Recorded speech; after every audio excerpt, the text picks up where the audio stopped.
Alright everybody, welcome back to our fourth installment of the Boost by Ear podcast. This is the first time we've actually got the name of the podcast in the podcast, because the last one was still nameless, and then I put the What's the name of it? Boost by Ear. So it's kind of a play on like Boost by Gear. So that's kind of what I went with, and then I got the little logo up. Have I showed any of you guys the logo of it? No. Okay, I'll show you the logo while I've got it right here, because it's basically like, you know, like the old hearing horn thing that you put into your ear? But I've it's just turbo. got a turbo there, and it's got like, cool. I can even put a V-band on it too, so it's like, it's fresh. I put that together, I'll kind of pass it around. Yeah, it's right here. You can just pass it around so they can kind of see too. That's awesome. I run a head mount intercooler. Head mount intercooler, yeah. Well, that is pretty It took me cool. about like 35 minutes in Starbucks to put that together. Do you mind if I throw this? Yeah, go ahead and throw it. I got a case on there. Yeah. Ooh, I like that. Yeah. Yeah, it took me 2 tries because I actually found like a perfect cutout of a V-band, like the way I would edit it on there. And the stupid app like on my phone wouldn't let me edit that like it had been other pictures. So I had to restart over. There you go. But I think I got a good product out of it. Who was our sponsor last week? Was it 6 It was 6-speed tow hooks. 6-speed, yeah, 6-speed tow hooks. And this week we are sponsored by Not the Worst Sausage Company, because they're not the worst. They're sausages. Well, what were we But sponsored not by Max Speeding Rods. No, not Max Speeding Rods. Fuck They that. have yet to return my phone calls. 47 phone calls we've left since we stopped recording last time. Shit. 2 of which were during the recording last time. Well, what was it, Turbo Box from back in the day? Oh yeah, the Turbo Turbo Box. Box. The Sponsored by Max Speeding once a Rods. month. That's still going on, guys. Once a month subscription package for $200 a month. I will send you a brand new turbo to your door once a month. Yeah. Turbo Box. It's the quickest way to blow up your motor. We can't promise size, housing, anything like that. But you will Just get one turbo for $100 or $200 every month. Yeah, so. Turbo Box. So yeah, and as you hear, Kaelin Schaefer is going to be bringing you the many wonders and pleasures of Turbo Box. He's on here today. We have Pat Gurton once again here on the podcast, and then Austin Stallings coming back to join us today. So we got a couple topics that are kind of relevant right now I wanted to bring up. One of them is going to be auction cars. We're going to talk about that for a little bit because that's kind of one of the big things right now. Copart, Bring a Trailer, a few different ways to kind of more mainstream way to purchase a vehicle now than it was. I found a rally car on Bring a Trailer that I was really pissed I didn't buy. Yeah. We'll get to that because I'm sure it'll be very fun to hear the price on that. Because Bring a Trailer's prices are Oh my god, high. yeah. No. Yeah. They were cheap, dude. Seriously? Yeah. I think I said Bring a Trailer's high. It was like $1,000 more than I paid for my WRX. Jeez. But it was a fully built and ran rally car. Which means you just paid a fuck ton of money for your car. No, this one was an 06. So we'll talk about that. And not streetable at all. We'll talk about that when we get to the topic. The other one that we want to talk about is the star of the Singapore Auto Show, the Subaru Fucks, which is probably the greatest. Which name. is also Patrick's nickname, believe it or not. Exactly. So we're going to talk about it here in a second. It's like your King Charge. But one thing that I wanted to do, because I know we have 812's most prominent defenders of their brands, Mr. Mustang, Austin Stalling, and the Camaro defender, Kaelin Schaefer, had a little game that we wanted to play for you two. Yes. Stallings the trap. Let's get out of here. I got the keys, we'll lock him in. And burn it down. So we wanted to play a game, kind of just test you guys' knowledge, of your own brand and also of the enemy. So we got a few questions here. I wanted to have a few more. But Alright, you have to stop here for a second and then play an interlude of Know Your Enemy by Rage Against the Machine. No, that's copyright. Yeah, copyrights. That's kind of the problem. Then play Know Your Enema by by Anger Against the Motor. The motor. Oh man,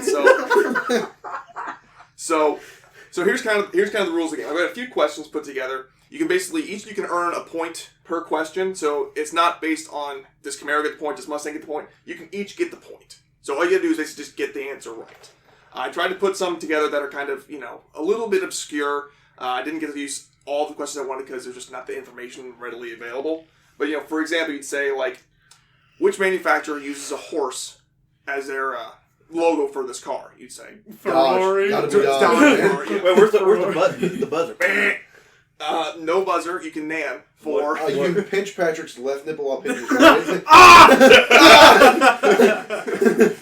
Yeah, so that's kind of the way it's going to work. There's a few questions, and we're just going to kind of test your knowledge. And they're a little bit oddball, which is kind of what I was going for. Try to get it Make it a little bit interesting. Stuff you wouldn't just immediately know off the top of your head. All right, before Stallings, put your guns down. They're in their hole. All right, put your phones down. No researching. Yeah, that's a good point. No research. Now, not that these are easy to grab really quick, but, I'm taking your phone. All right, so Throw you your guys... phone. Are you guys ready? You'll get it back after this is done. No! No! No! There may be some violence in the, Can recording studio. Can I ring the starting bell? No! Well, I got my own starting bell right here, Hold on, actually. ready? Okay, that's the preliminary starting bell. God. Here's the one that I brought in for the show. Shit, fuck that up. Hang on. Technical difficulties. Might cut that out, might not. We're working on it. Here is the one that I wanted to record for the start of this.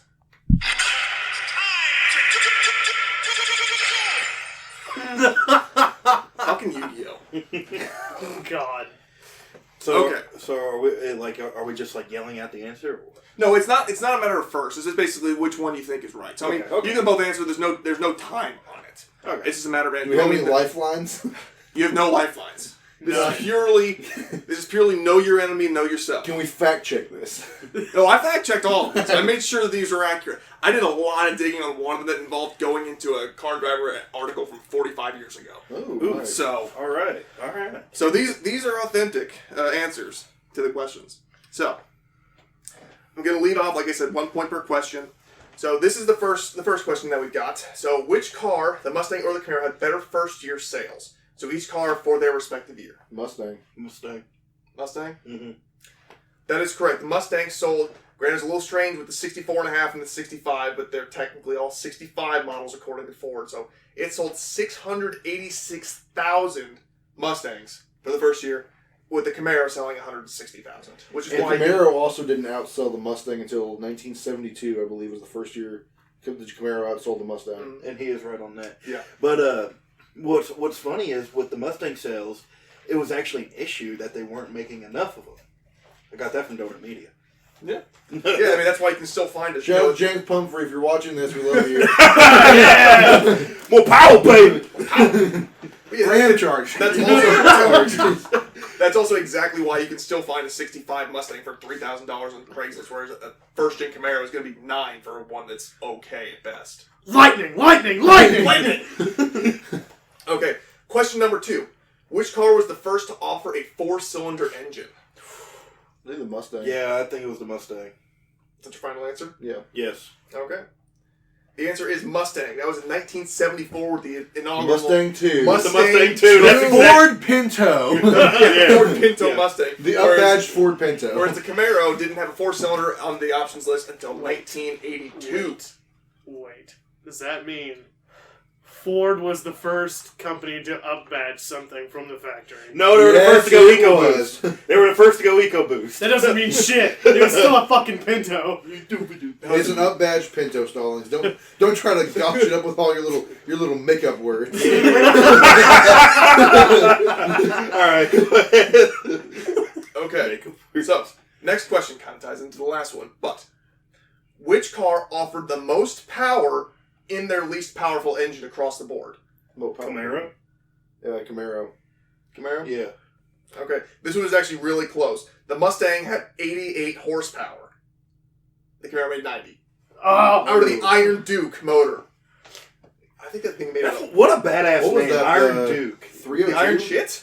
No, just the name, the Iron Duke. That just Yeah, sounds it's like, so it's like a cool. Dookie. It's a piece of shit. I'm thinking of like fucking Not Duke Nukem or something. What motor was that? What CID? Oh shit! I didn't even look at that honestly. I think it was something like, it was like 2.5 liter because it's the same thing in the Fiero. Okay. So I think I don't know what that translates to cubic inches, but 90 horsepower. I just might go home and change my gamer tag on Xbox One to Iron to Duke. the Iron Oh Duke. my god. Instead of boots, 2 asses. Yeah. It's literally boots, TWO asses. Okay, and then next one, which is which car offered fuel injection first? Maybe the Camaro, I believe. I know the Corvettes had fuel injection in the 50s. They had like that Well, mechanic. yeah, they had the fuelies, but I don't know if they translated that over to the Camaro or not. There's a lot of stuff on the Corvette that didn't make its way to the Camaro for a while. Yeah. That's kind I'm of gonna say Mustang on that one. You're gonna say Mustang. Okay, we finally got our first split. I was hoping to catch us a little bit early, but either way, we got the split now. So The Camaro offered fuel injection in 1982 with the Iron Duke motor. All right.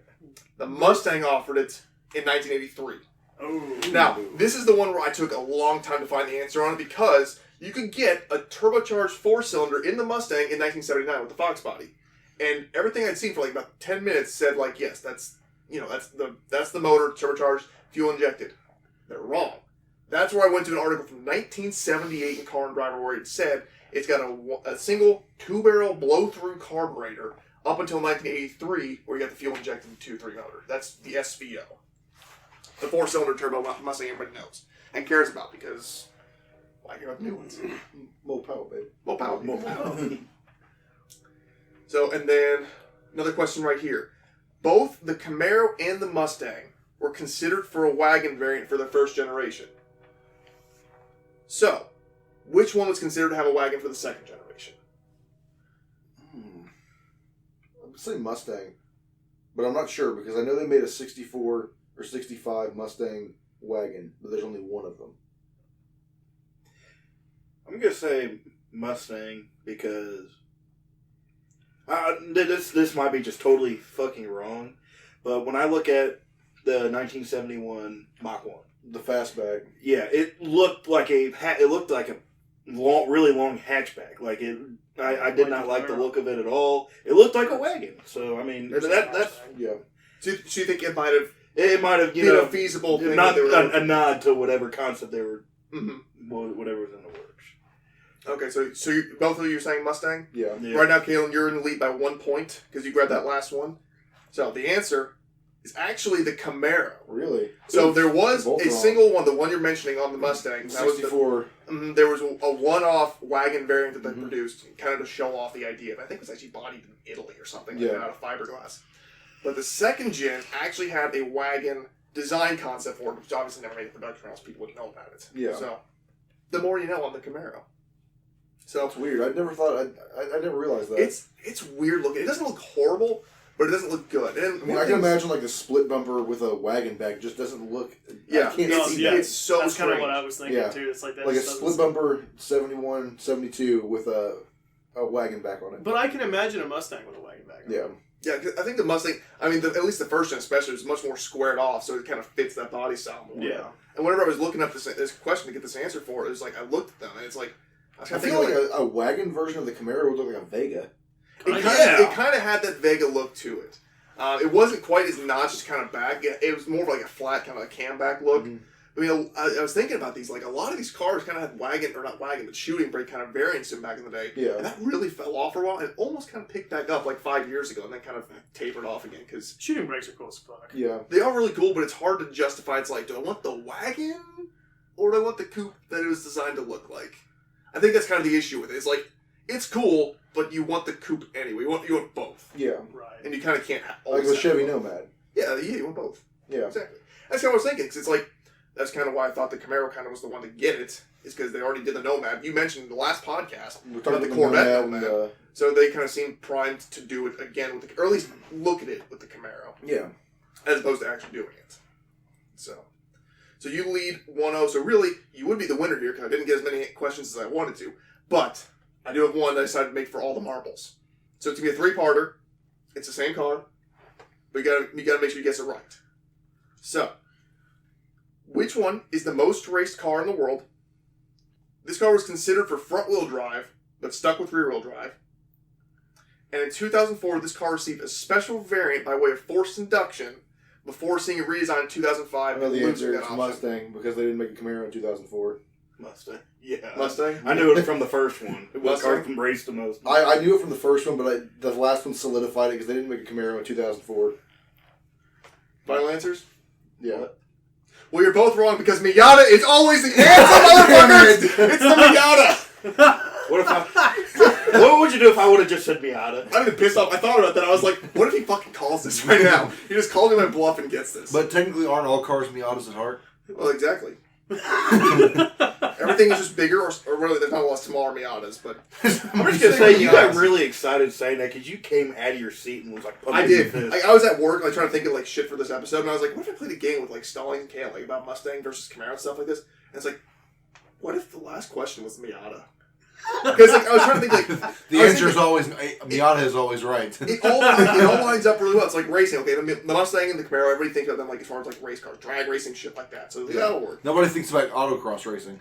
No, and then it was like I knew the Miata was originally considered for front wheel drive at one point, and the Mustang almost went front wheel drive, which is why I got the Pro. See, I could have seen the Mustang 2 going front wheel drive with like on the Pinto chassis. Yeah, the up badge. Oh, that's the up badge, right? The Pinto, man. And I struggled really hard to find a good third question because I wanted to have 3 parts to it. And I was sitting there thinking like, what would fucking work? I was like, wait a second, there's the Terminator Mustang that was supercharged. And the Mazda Speed Miata got a turbo variant, and then they both changed bodies in 05. So I was like, that could fucking work. I knew it was going to obviously sound like a Mustang answer. But yeah, because the Camaro was not around. Exactly. So I was like, this is going to really fucking fool himself. I don't know. Something stupid just to start off the show, something. Right. Miata is always right. Miata is the way. Miata is love. Always the answer. Miata is love. Miata is life. Kaelin, can you even fit in a Miata? Are you too tall to fit in I fit in his Miata. Really? Yeah. Well, he did do the I just can't close the top on it. Oops. I'm way too tall for that. True Miata driver. I don't think I could drive a Miata because I'm looking at the upper windshield. I don't know if you sat in it before or after I cut like foam out of the bottom of that seat to sit a little bit lower, but I mean it still does not fit. It barely fits. This is where I triumph over all of you being short. Because you get to fit in everything. For those of you who have never met Patrick Gurdon, the man is 4'2". What the no? They call him Pygmy Gurton. They based the Lord of the Ring trilogy off of him and his turbo. Oh, fuck you. The rings in the Lord of the Rings are metaphors for his ringlands in his Subaru. The rings have not gone out. You leave me alone. I mean, the rings are the power. I think this is the case. And Subaru sell really well in Australia, which is basically New Zealand, which is where they film Lord of the Rings. Yeah. So technically, my life is Lord of the Rings. Yeah. Pat Gurton is Bilbo Baggins. The Bilbo Baggins of the Subaru community. Same height too. Shit. Yeah. Fuck. I thought that like he would have been like Frodo and you could have been Samwise.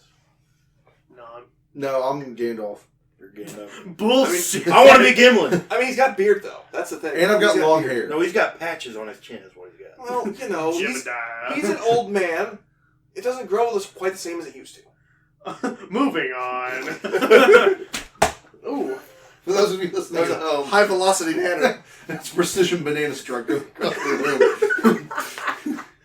So, like I mentioned kind of in the intro, we got a couple topics that we kind of want to discuss a little bit today. One of them being the Subaru FUCS, which it's an acronym. It stands for Forester Ultimate Customized Kit Special, I believe. Special. That's what that translates to. It's like an STI-bodied, underglow riddled, like brand new STI that the Subaru distributor of Singapore, I guess a Chinese kind of region through there, they put on for the Singapore Auto Show. Now, they speak a lot of English over there, so they can't really claim that they didn't know what was going on with the naming of it.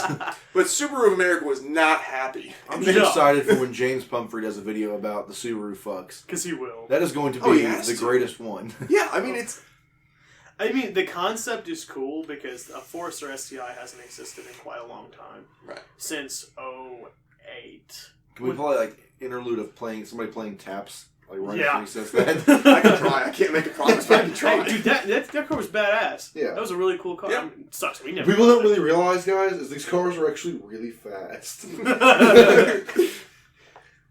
What the fuck are you trying to say? I think we know what he's trying to say. He's trying to make fun of me for my love for Subaru. Fuck you. Hey, I love my Subaru too. As much as I hate that car, I love it. You know my Forester's quick. Toxic relationships. It's what makes a Subaru. Subaru. Hey, you know that Forester's quick. You get the hell out of here. It's quick for a little SUV. But anyway, what I want to kind of bring up with the Subaru FUCS is kind of the question of like how cars are named nowadays. Because a lot of cars nowadays are just named like a letter and a number. A lot of them are trending that way, and it's really kind of a boring way to name a car. And in history, we've had cars kind of named similar to this. Like the original Dodge Demon, which was a Plymouth Duster or a Dodge. It wasn't a Dart platform. It was a Dodge Dart. It was Dart platform. Yeah, it was built on the Dart platform. Okay, yeah. So I mean, it was Dodge Dart. It was an options package for the swinger package for the Dart. It was the Demon. Yeah, And I think it only lasted for a single year. Am I correct in saying that? I believe it was 2 years. It was 2 years? Okay. It was 2 years. What I really wish they had done when they brought the Demon back, that I have been wishing for years, bring back like an Avenger type car, a small car, but make it rear-wheel drive and stuff the Hellcat motor in it. Oof. True to the nature of, like, call it a Dodge Dart, Demon. Yeah. I mean, that's exactly what that was. I mean, it was a 340 small block dropped into the Dart platform. Yeah. I mean, it was a small, light car. This is just, the newer one is just a lighter is a relative term with the Challenger. Yeah. It's still a boat. Slightly lighter, wide body, with a bigger displacement, or a higher horsepower motor. Yeah. And I think you can only run small tires on that, can't you, in the back? Officially, it's a small tire, as opposed to like a big tire, like for a drag car. If you put any sticky tire on there and try to launch, you're going to blow your rear end up. I think we talked about that last week. We did talk about that. I forgot about that. That's one of the things I kind of wanted to discuss, like the naming of cars. Because, I mean, if you look, especially at American cars, back in the day, everything was a name. They didn't come with, this is the, instead of the Mustang, this is the Ford M1. Yeah. I mean, I still like how GM names their vehicles still today. They use the internal Z code for whatever options package it is as the name for that car. Like, there's the Z71. Like the Z24 Cavalier. Yeah. Z24 Cavalier. Z56 police package, Z71 off-road package, ZL1 package, Z06. I like that. It sounds badass. Most people don't understand what it actually means, but it's just an internal code. And it still sounds pretty cool. Yeah, it sounds... I mean, Z is one of those letters in the alphabet. It's kind of like a more powerful number. And it kicks all the number letters. It kicks all the other letters' asses. Yeah. But I mean, you always have that name attached, or that branding, the Z whatever, attached to the car. So it's always a Camaro Z28, a Corvette ZR1. It's always got that name leading into. You always know the car by the car. Like it's like, say it's a BMW, say it's like a 428i. Right now, that could be either a coupe or convertible or a sedan. Yeah. And you just don't know. But if you say ZL1 1LE, everybody knows what that car is. Shout out David Bruce. Yeah, David Bruce. But I mean, there's other points, like just even selling the cars. It's like, how do you get excited about a car that doesn't really have an interesting name? Well, it's really Europe that does that the most when it comes to like the numbers and letters. Because I mean, in America, there's so many. It's like, well, I mean, it's like speaking in tongues trying to pronounce them. BMW, Mercedes does that too. Porsche does that too. I mean, shit, you can say a number behind any European brand, and it even will Subaru. They're Japanese to an extent. Yeah, the Subaru WRX STI Spec C 22B 201. But those are Imprezas though. S209. First. Well, Subaru Impreza WRX STI S209. Well, Type RS. The thing with Type Spec C. The thing with that though is it's a little bit different because I mean everybody knows what a WRX is. Everybody knows what an STI is. If you hear the three letters, you know what the fuck it is. But with I wouldn't it's an infection. I wouldn't say I wouldn't go around telling people about your blue STI. Most people aren't excited about STIs, but I purges. You're not gonna pick up many chicks at the bar at 3 a.m. saying, "Yeah, I got a blue STI." They're just like, "Excuse me." It would get away from me now. I got an STI. Fucks. I'm calling the police. That is one place they kind of missed the mark. The name did not stand. And cylinder 4. Yeah, fucking seriously. On the 25s though, not the 20s. Yep. The 20s are okay, but whatever. Little brother kicked big brother's ass. Hey, the 207 was better than the 257, and everybody knows that. Yeah. The JDM 207 was at least, especially with the forged bottom end. Oh fuck yeah, and an 8250 red line. Mm-hmm. But European brands are the ones that really fuck up the numbers thing. Because, I mean, Mercedes does that really bad. Because I can say... Yeah, like, I've had to work on Mercedes, and it's almost impossible to figure out what the fuck you're trying to, what part you're looking for. Because you go through all data or whatever to look up a part, and a procedure to remove that part.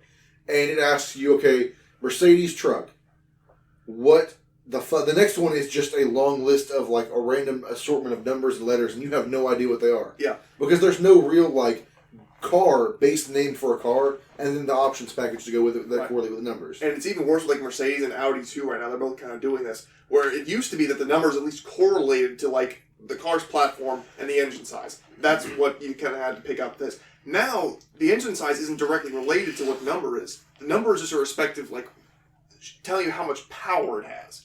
So you can have a 4-cylinder engine, but it's still like a C55 AMG. Yeah. And it's... oh my god. And you know, the other thing is, and this is just online, and a lot of European brands do this, when you, let's say you want to order a car, right? You go through 10 fucking pages of options. So then whenever you go to get that service, oh, does this have this on it? Does this have this on it? I mean, you have shitloads of different configurations you can have for any specific car. And that's just like, why do we have to make this so damn hard? Yeah. It doesn't have to be that freaking hard. Well, I think kind of the point of that is basically you assume you're going to take it back to the same Mercedes dealer you bought it from, and they're going to have your files, just be like, oh, this is package 34. Yeah. Of this model, and they can just kind of pull up whatever's there. But if you go to any other shop or you try to work on it yourself, it's like, well, what all equipment is on this one? And that'll tell you which code pulls or what pins to diagnose or whatever. Well, it's actually funny we mentioned options on new cars. Because I was reading a New York Times article that popped up on one of my feeds that it said all these new advancements in automotive technology are honestly making drivers worse at driving. Oh, absolutely. Because, you know, the backup camera. I think we may have talked about this already. We did. I think we talked about it in the second episode. We might have. But, you know, the backup camera and the Apple CarPlay and all that crap. And it's just like, there's one thing that we could bring back that would make everybody a better driver. Manual transmission. Because you are focused as fuck. I mean, Stallings can't drive one, and that's fine. We can get his ass off the road, but that's fine. I think we should bring back more manuals. Because, I mean, in Europe, we got tons of them. Yeah, and cars will get slower. This guy. You're good. This guy. You're slow anyway. I mean, I'll beat you in a foot race. So. I want to see the foot race. Oh, dude, we'll do that after the podcast. We can set that up. Yeah, we'll put it in the description of the podcast. The winner of foot race. You just hear a bunch of huffing and feet running. It's just like, that's a race. We'll put the results in the description. Yeah. Auction cars. Auction cars, yes. So auction cars was one of the other topics we wanted to discuss today, and that's kind of because it's gotten more in the mind of the common folk, I guess if you want to say nowadays, like common car enthusiasts. People are looking at things like Copart because there's websites you can go through to buy them off there without needing a dealer license or anything like that. Bring a trailer is one of the bigger things among the... Stallings, you're struggling here, man. Yeah, no. For those of you who don't, that's the sound of the floor creaking under him. It's concrete. Why does concrete creak? You're just that big. Hey, thick boy. Goddamn boy, he thick! That's a thick ass boy! But yeah, so you got things like Copart, you got Bring a Trailer, you can kind of see nicer vehicles running across the block. Again, you can purchase and you can have a car of desire. Boy. And before we started, I'm gonna need a cigarette on this one. That's the exact thing I said when they pulled that Subaru and Jacob Hall said, "Wait, is that the one they got from Wolf's Auto Auction?" Then he laughed, and my boss said, "Oh no." Yeah, so you mentioned you had a pretty good story as far as Copart cars. Yeah. For this section of it, so you want to kind of lead off with that? Okay, so Copart cars, or do you want the Bring a Trailer story first? Whichever you feel is we can start with Copart. More appropriate, yeah. Well, let's start with the Bring a Trailer, because that one has an end. My end with Copart is never ending. So I was on Bring a Trailer like a few months after I bought my WRX. And there was one, it was like an 05 or an 06. I can't remember what the year exactly was. For like $1,000 more than I paid for mine. This one was true full rally spec. Had been ran in multiple rallies. And they retired the car and were selling it on Bring a Trailer. I was pissed because the auction ended like a week before I bought my Subaru. Yeah. I would have loved to buy that car, but at the same time, I also couldn't drive that one on the street because it was like fully rally spec. Like It was spec, like yeah. not drivable. There was no real functionality to the interior. Like you couldn't really do anything besides sit and drive that car as fast as possible. Yeah. It was also on some really beefy gravel spec tires. Were they studded by chance? No, they were not studded for snow. They were just Oh, regular, okay. chunky tires. It was fully caged with two seats, one for the driver, one for the co-driver. And the seats were the non-cloth racing seats. They were just the full metal bucket racing seats. Yeah. So I would not have enjoyed driving that to work every morning. You feel like you're packed in like a can of sardines? Yeah, Just pretty like- much. Yeah. Yeah, Yeah, you have a lot of experience with canned sardines, don't you? What? Don't you start with me, boy. Oh no. But yeah, it would have been cool to have, and now that I'm not dailying my Subaru anymore, I still think, damn, I could have bought that car, and it would have been fun to have. Yeah. But at the same time, God, it would have sucked if I had to drive it to work every morning. Yeah, I mean, that's literally trying to daily a race car. But an unrelated thing, I found last night that rally cars, like for the WRC, have to be street legal. Really? Yeah, because they have to drive them on public roads between stages from stage to stage. So they have to be legal to drive on the street to get there. I didn't know that, and that's also killer, because that's like old Le Mans car kind of stuff, where Yeah. they would literally just drove them to the track, Mhm. and their testing days, like, just on open city streets, or just on streets. People on bicycles, shit like that, like, that's killer. Yeah. Like, I think more race cars should be like that. Yeah, They're just like, it's pretty cool. That's why, Patrick, and you're going to agree with me on this, rallying is the purest form of racing. Can confirm. That's not what Donut Media said. It combines straight line speed with off-roading and hard cornering. A little bit of drifting in I there don't know too. if I Yes. call it the purest, though. It combines every basic form Seriously of racing. entertaining, I will give you. And it still brings back like old school racing sportsmanship, like the old style of racing. We talked about the cheating variants last week. Yeah. It still incorporates a lot of that into racing, which is something you don't see in any other sport today. Yeah, I mean, for me personally, and I'm guessing Stallings agrees on this one, I think drag racing is probably the purest form of racing, because it's just one measure. It's just start, finish, nothing in between you. Who gets there first? I think that's the purest. Now, I don't go watching drag racing, like, ever, unless it's, like, just people I know, and, like, I don't watch Top Fuel. I don't watch NHRA or any kind of stuff like that.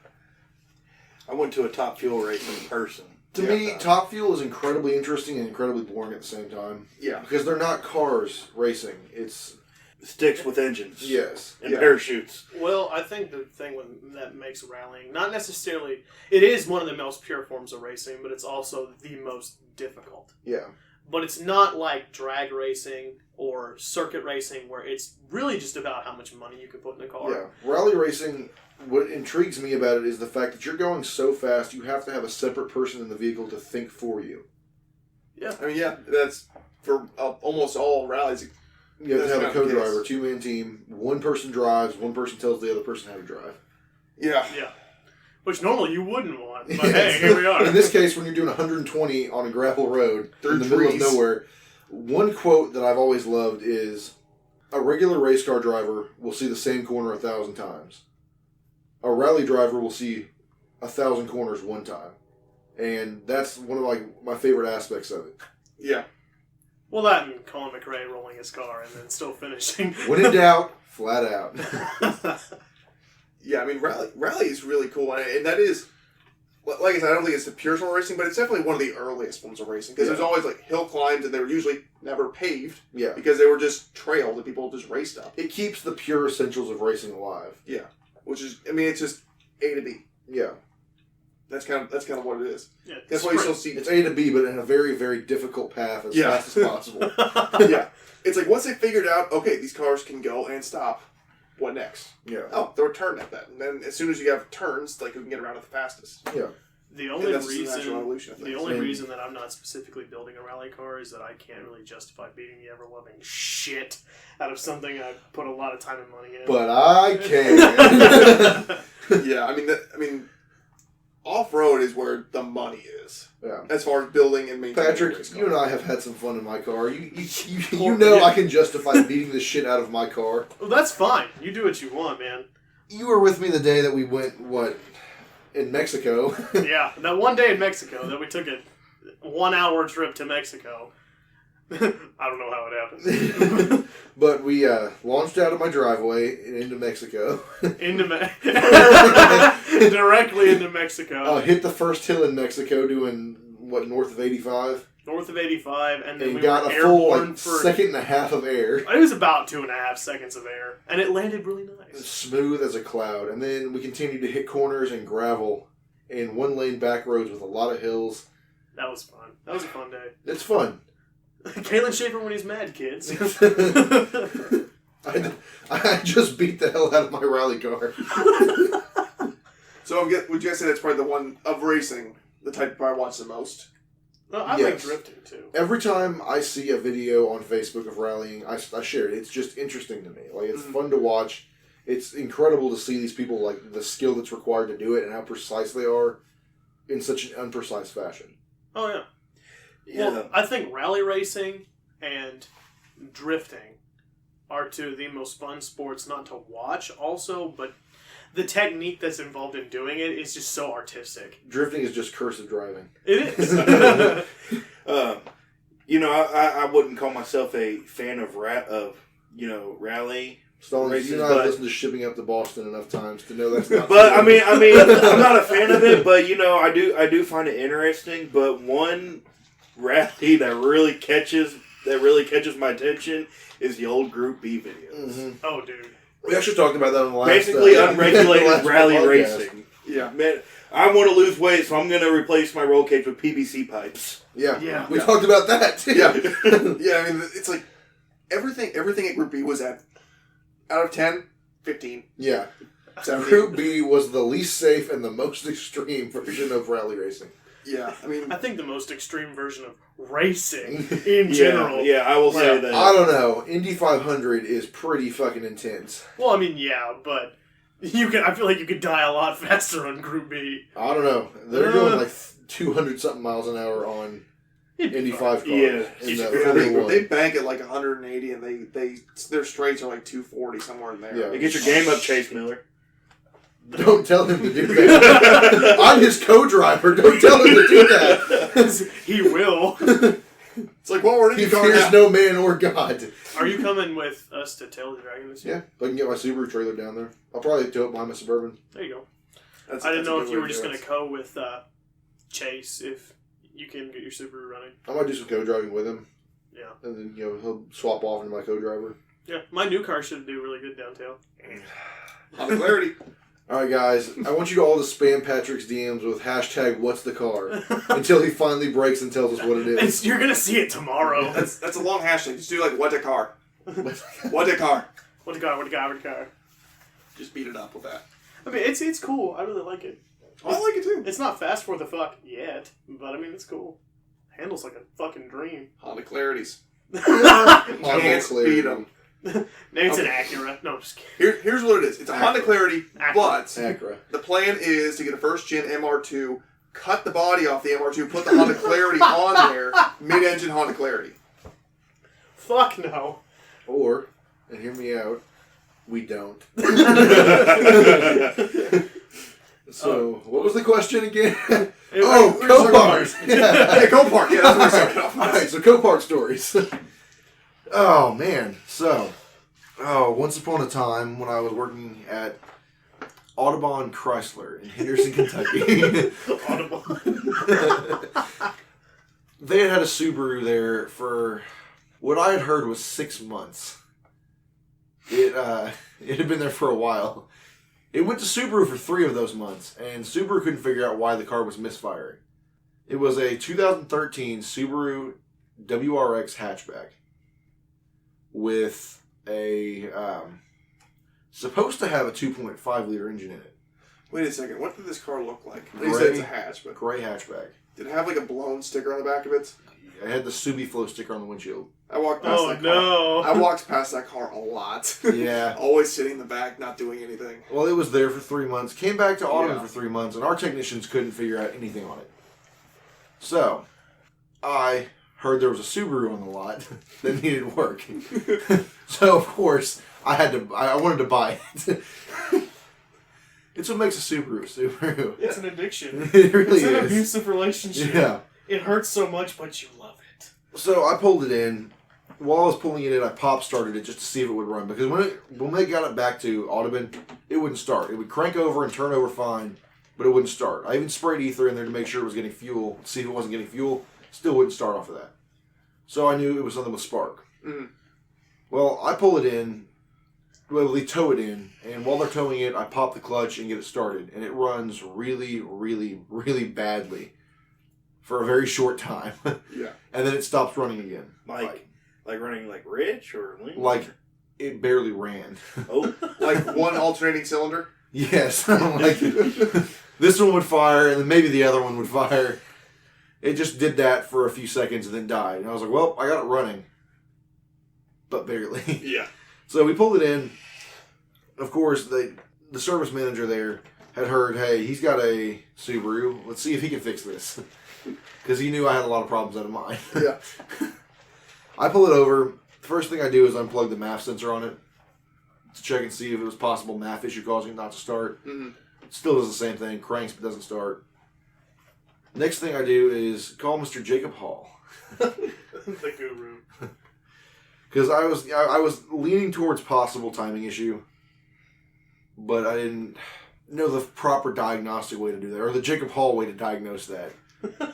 Beat the shit out of it. So I call him.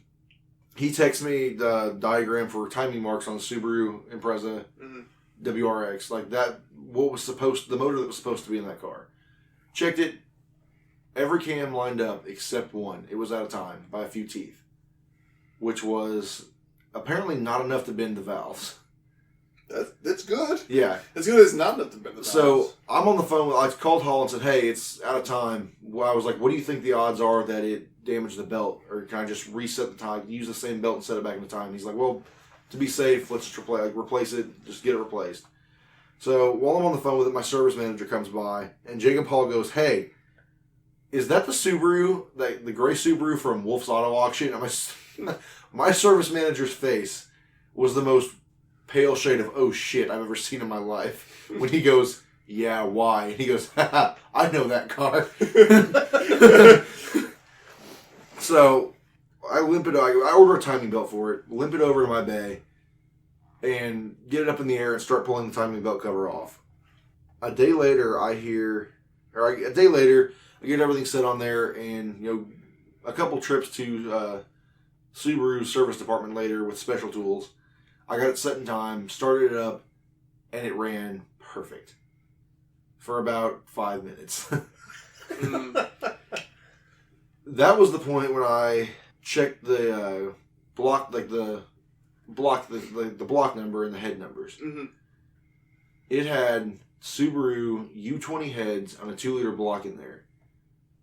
The sticker translated. It came from the factory with a 2.5 liter EJ25 block. Somebody had swapped in an EJ20 block aftermarket. Mm-hmm. So my first thought was, well, the battery's been disconnected before. This thing needs to be tuned. After many calls to Jacob Hall trying to find somebody around here to tune a Subaru for a custom motor, because when the battery is disconnected on the Subaru, the ECU, it flashes. It loses the tune that's been written to it. It resets back to the factory tune. It says somebody's trying to mess with me. I need to go. I need to be safe. Yeah, it resets back to the factory I tune. need to be home at 11. Yeah, the car was still misfiring, or it was not misfiring, but it was running rough on an EJ25 tune with a 2-liter block in it. Mm-hmm. So a few moments later, I tell my service manager, "Hey, this car's done. It needs to be tuned. I know what the issue is now." He calls the customer. Customer was absolutely ecstatic. He came in there. I told my service manager, when he comes in, let me sit down with him. I'll tell him what's going on with this car. I'll explain to him what I found out with it, what needs to be done, what his next step should be, which is send him to Louisville for a tuner. Mm-hmm. He was absolutely ecstatic. He was overjoyed. His car had been there for 6 months, and he'd been making payments on it every month, and not being able to drive the car for 6 months. Finally, somebody got a hold of the car with the right connections and the right knowledge of that vehicle and motor to get it fixed to the point where he could drive it home, and then knew what he had to do to finally finish that car and drive it again. Yeah. And whenever it was all said and done, the guy was happy. He shook my hand. He was just ecstatic that his car was back, and he knew exactly what had to happen. And that's one of the horror stories of Copart. Yeah, because I mean that's the thing with Copart. I mean it's almost especially with Copart. It's basically a junkyard auction. You're buying cars with no idea what's going on. You don't even get to, as far as I know, don't even go look at the car. Yeah. You're just seeing pictures on the internet and making a call off that. Yeah. This one was bought from a dealership that bought it from Copart. Oh, God. Yeah. You can get lucky on Copart, though. Yeah, you can. Oh, absolutely. Because one of the things, I've looked at Copart way too many times to just be honest, because it's like, I keep thinking like, well, if I picked up a parts car, I could clean up mine and, make my money selling parts off the other car and then just be in it for nothing. And it's like, there's cars on there that are just complete piles. Oh, yeah. And there's some that are just cars that just get donated in, because it's like, they just weren't worth the spot on the dealership lot. So some of the worst cars I have ever worked on were from Copart. Or were from auto auctions. Mm-hmm. I mean, there's some bad. There are some very, very bad cars out there. Like this was not my personal car story. One of the technicians I worked with at Expressway Jeep had this. I believe it was a Copart car. Mm-hmm. He took it for its test drive during the used car inspection. Was this a Jeep? No, it was a Hyundai. Oh, okay. Took it for a test drive during the used car process. As soon as he hits the highway and accelerates, loses all power and just fills the entire street with white smoke. I got a massive blown head gasket. Jeez. Yeah, that was probably the funniest one I've ever seen because it just opened up. It was like this is me. It got comfortable in the relationship enough to show its true self. Yeah. There are some good stories from Copart, like Jacob Hall's WRX. Yes. That he bought it for nothing, and then got under the hood. He's like, wait a second, this car's fucking built, and it's designed and built to make 600 horsepower. Yeah. That car's nuts, and he paid nothing for it at all. Yeah, because you just never know, especially with wreck cars. That one was wrecked. The guy got it, at least from what he told me. The guy got it built, was going on the highway, and then put it into a wall. The ass end slid out and put it into a wall. Yeah. I think he was doing $140. Mm. Jeez. At least it wasn't straight on. If it was straight on, the car would not have been salvageable and the dude would have been fucking dead. But even then, the wreck he did have, I don't know how he walked out of it. But I mean, I think Hall hooked the front end up to a truck and then floored it and popped it out and put a new front end on there. Yeah. And straightened the hood out. And I mean, fuck. If you guys want to see this car, there's a picture of me standing on its hood on my profile on Facebook. Dude, that thing's awesome. Oh, yeah. That car is so cool. I drove that car that night in Mexico. In Mexico. 5 minutes away. Very close to Mexico. I mean, we're on the border. Yeah, we're actually in Texas right now. Yeah. Just to let you all know. Yeah, It's very flat out here. It's kind of cold, though. Yeah, it is cold. It's cold for Texas. And it looks exactly like Mount Vernon. Yeah, my shop's actually in Texas. Yeah. He is Texas Speed. Texas Speed. Oh, God. That's why all the LSs keep blowing up. Man, it got cold here again. Just felt that. Just right there, the Texas cold. Oh, yeah. Name one LS motor that's blown up. Oh, that's a good point. Well, they can go on Cletus McFarland. He's blown up a couple. But it's Cletus McFarland. Look at what he does. 2,000 horsepower shoved. Those are the extremes of what you do with an LS motor. Oh, I just like giving you shit. I think it's fun. I know you do, Poot. That's Poot Gerton. No, that's his... You know, she has ran with that nickname, my little sister. Mini Poot? Yeah, Mini Poot. Mini Poot. Apparently, all of her friends have her in their contacts as Mini Poot. Mini Poot. Mini Poot. Alright, but back on topic. Yeah. So, I mean, I know I spent a lot of time on Coparts kind of browsing through and, daydreaming.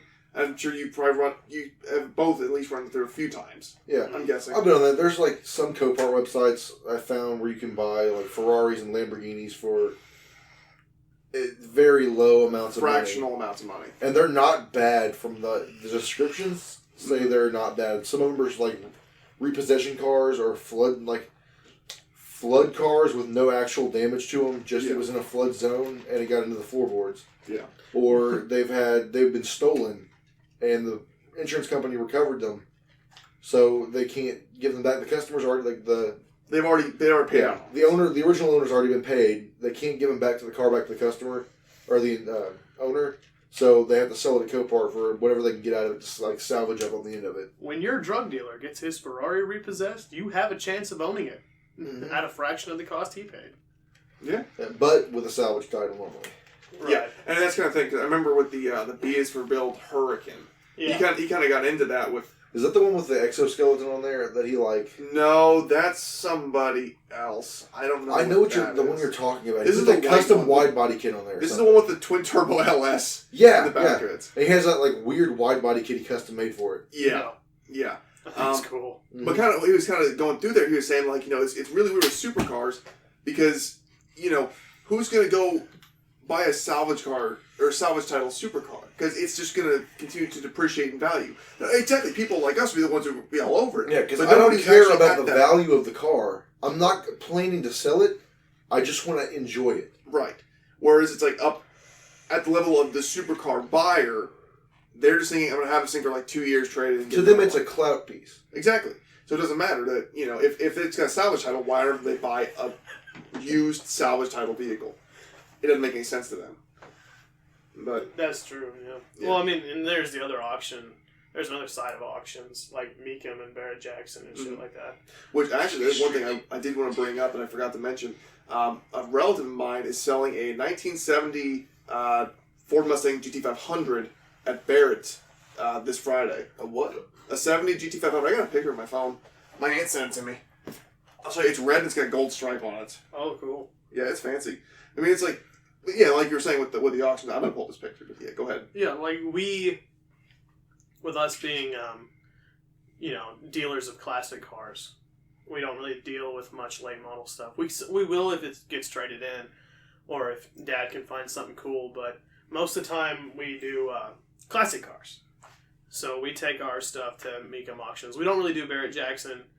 I don't really know why specifically. There's a reason why. I think Barrett Jackson's a lot of just a show. Yeah, it's more showman than it is. Apparently, it's just stupid expensive to get a car into Barrett Jackson. They take a massive amount of money from the total. Oh, yeah. And a lot of the Barrett Jackson auctions are no reserve. Yeah, which is not something we do. So we do go to Meekum. Yeah. And my parents were just in Meekum in Kissimmee for the auction where Bullet was. I mean, you can find some cool stuff at Meekum.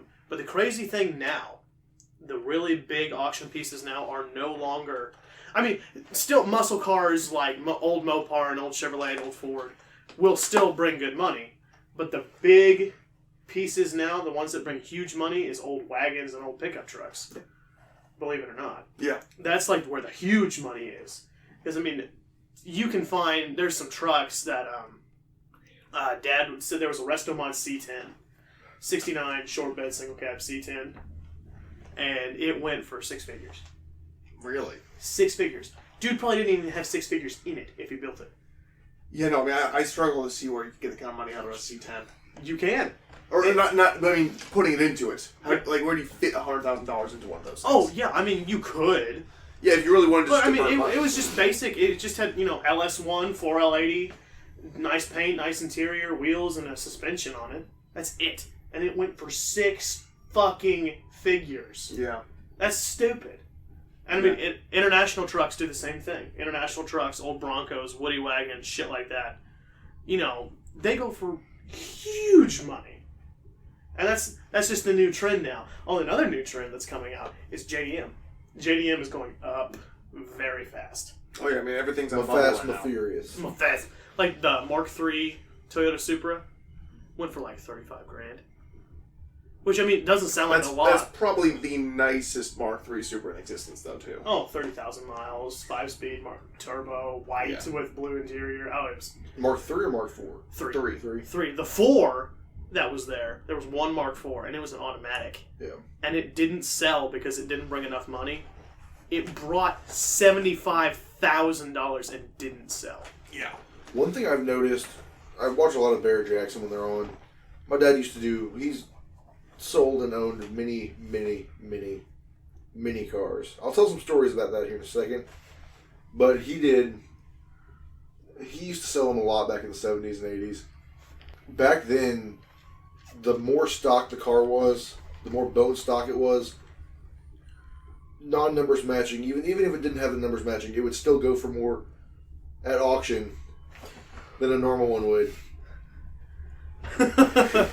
Sorry, Austin Coleslaw has just arrived and scared the hell out of everyone. Yeah, I got nervous. I thought Sully was to pull out a gun. He was not ready for that. I wasn't either, but that was. Oh God, you scared the hell out of me. I look over. I thought I saw something, but I was scared to look because I didn't know what was in there. Well, no, you looked at me and you were like, "Look," and I was like, "Oh shit!" I saw him looking that direction. He had that look in his eye. I look over, I just see Colson smiling. I'm like, I was waiting for someone to be right here and ruin it, but I'm like, "Ooh, good." But anyway, he and I discussed this, and Stolen, I know how my dad discussed things. you just insult each other. what was it that he said? Kaelin, you are. Don't you say that on air! Don't you say that on air! We'll put it in the description. That's an FCC violation. Who fucking cares? This isn't family oriented. Yeah, there are children here. Kaelin's dad told him. No, don't you!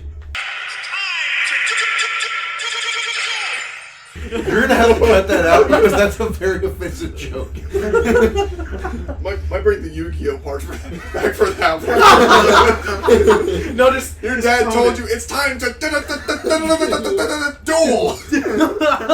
Please bring that. Don't air that because it's gonna offend a lot of people. Yeah, that probably will. Yeah, definitely. We'll cut that. Just beep over it. Maybe we'll see. But no, make it still there, but just beep it, and people have to ask what he said. People have to do some real dark web shit, put it on kinds of encoders and shit, and pull it up. It's like, fuck. No, you have to add in the. That was a what roast. is it? The what challenge? Progressive gets harder as it goes on. Kaelin's dad once told him the fitness grand pacer test. Alright, but back on the Please thing. When he was doing auctions, the price of cars, the more stock, the higher the price. The trend I've seen now, especially with Barrett Jackson, is the modified cars, the resto mods, the swaps, the built modified cars are going for higher than the stock ones are. With the exception of a few numbers matching rare cars here and there. Yeah. The bullet. Yeah. They mentioned it at an Barrett Jackson, I think, a year or so ago. They had a modified resto mod first gen Corvette go across the block and sell for $150,000. The next one was the same year Corvette, bone stock, go across the block and sell for $80,000. Yeah.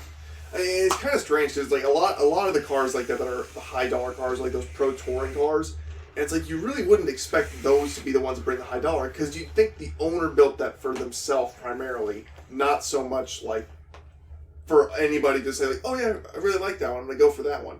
If you're gonna spend that kind of money, you want it to be your own. Yeah. Right. Which I don't know.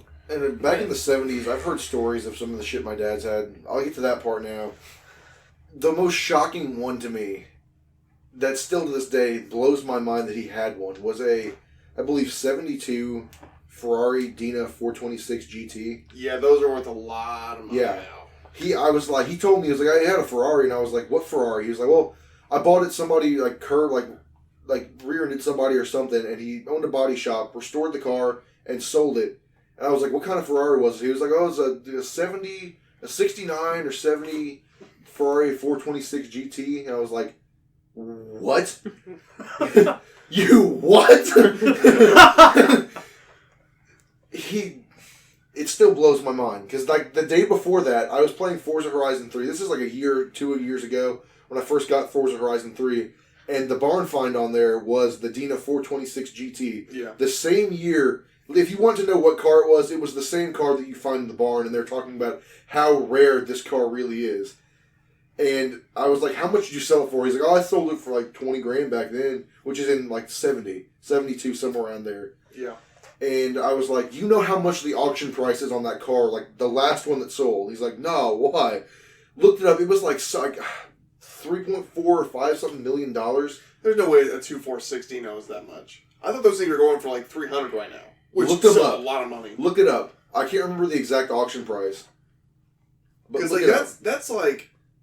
that's like real vintage like race car money. This is a real vintage race car. Well, I know. No, I get that part. I'm saying like that's like getting into almost like 275, like 250 territory. It's one of the most desirable classic Ferraris, and it's one of the rarest ones. Didn't you have it? And he had one in the middle of Podunk, Southern Indiana, at a body shop on Border Road. Didn't he have a couple Panteras too? Mm-hmm. I found out last night from my brother that he in fact flipped a Pantera, the unflippable car. But he gets on me for how I drive.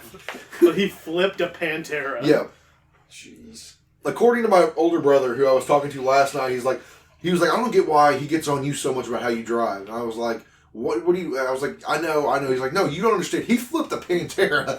I was like, what? He's like, yeah, the unflippable car. Did he not tell you he flipped one? Of course he did. He owned a few Panteras back then because he'd buy them cheap, either wrecked or like needing minor work, and he'd fix them and sell them for full price. Yeah. And he'd drive them until he sold them. He'd have fun with them. Well, I always think it's funny that you mentioned that. Whenever I don't know if anybody else has had this experience. I know I have. Whenever we hear about like our dads who get on our asses for how we drive. My pa. How they drove. Yes. Because I heard a story about my dad taking my grandfather's Subaru, runs in the family, and jumping the fucking railroad tracks with my uncle and Jay Heil. Ooh. And fucking that car up. The railroad tracks by Wines Apples? I don't know. Or was it Thrill Hill? I don't know. It wasn't Thrill Hill. I don't remember where. They were camping somewhere, and they were like, we're going to go take the Subaru. And he's like, oh, okay. They walk back at 1 a.m. Dad, I got something I need to tell you. Subaru's in a ditch. So, speaking of the train tracks at Wines Apples. Oh, God. 2 nights ago, we were having a family dinner, and my parents were discussing the person that ramped the Wines Apples train tracks and took out the corner of their barn. I'm just sitting there next to them listening to this whole conversation, and they're like, he was doing like 80 or 90 miles an hour. How stupid do you have to be to do it over those train tracks? And I was sort of like, yeah, guys. Did you do that? You were there that night. You were tailing. I've slept since then, I guess. We were going to Stallings' Mexico house. His shanty. His shanty in Old Mexico. And Stallings was following, I could say loosely. Oh, God. Stallings can't follow for shit on back roads. We all know that. In excess of 85 miles per hour north down St. Philip's Road. In Mexico. Yes. In excess of 85 to 95 miles an hour through the corners. And then I hit the train tracks at Wines Apples doing roughly 80, 85. And the key to hitting those train tracks is not how fast you hit them. Because you go over 40, you're getting air. It's knowing how you're going to land on the other side. Oh, God. And I can't really explain that to my parents. You go for like the force method where you just like rip the e-brake before you hit the jump to like, land sideways? No, you just know you get centered in the road it's more like you're coming towards it, and at the last couple seconds you start to curve back in, so you hit it at like a cross angle to the road. Because the road crosses, it's like angled going over the tracks. Okay. So there's a specific angle, it's hard to describe, that you need to hit it at to land perfectly on the road where you need to go. And land it and keep on going. Definitely don't rip your handbrake before you're about to do a jump. That's a great way to roll over and die. Yeah.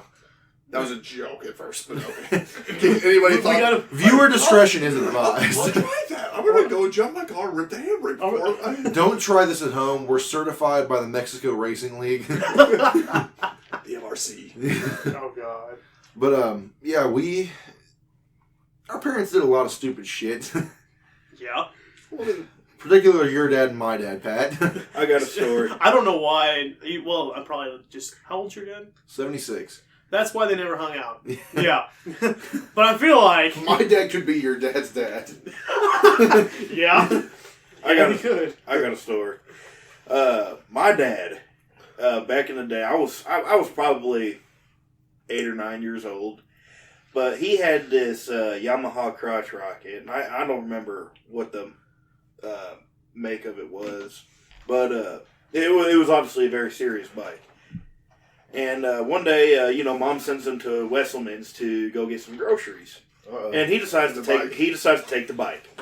he goes, he takes the bike, he gets all these groceries, and he has them sitting on a bag sitting on his lap on the bike. He's got them hanging off the handlebars, and he decides to take Thrill Hill. Oh no! And he goes and he turns on that road, and he told me he didn't think, he just sent it. And I mean, he had that bike all wound up, and he said people in the parking lot knew exactly what he was doing when they heard that. He hits that hill, doesn't let off at all. As soon as he gets air, he says he was in the air long enough to think, why did I do that? he lands at the base of the hill. Oh, he lands just on flat road, and he thinks he's about to eat it. He said the bike just kind of twerked, and he lost all the groceries. and then he drives home. And my mom asks him, well, where's the groceries? Well, he's a fool, and he told her exactly what happened to the groceries. And you know what my mom did? Made him drive back and pick them all up off the street and bring them back home.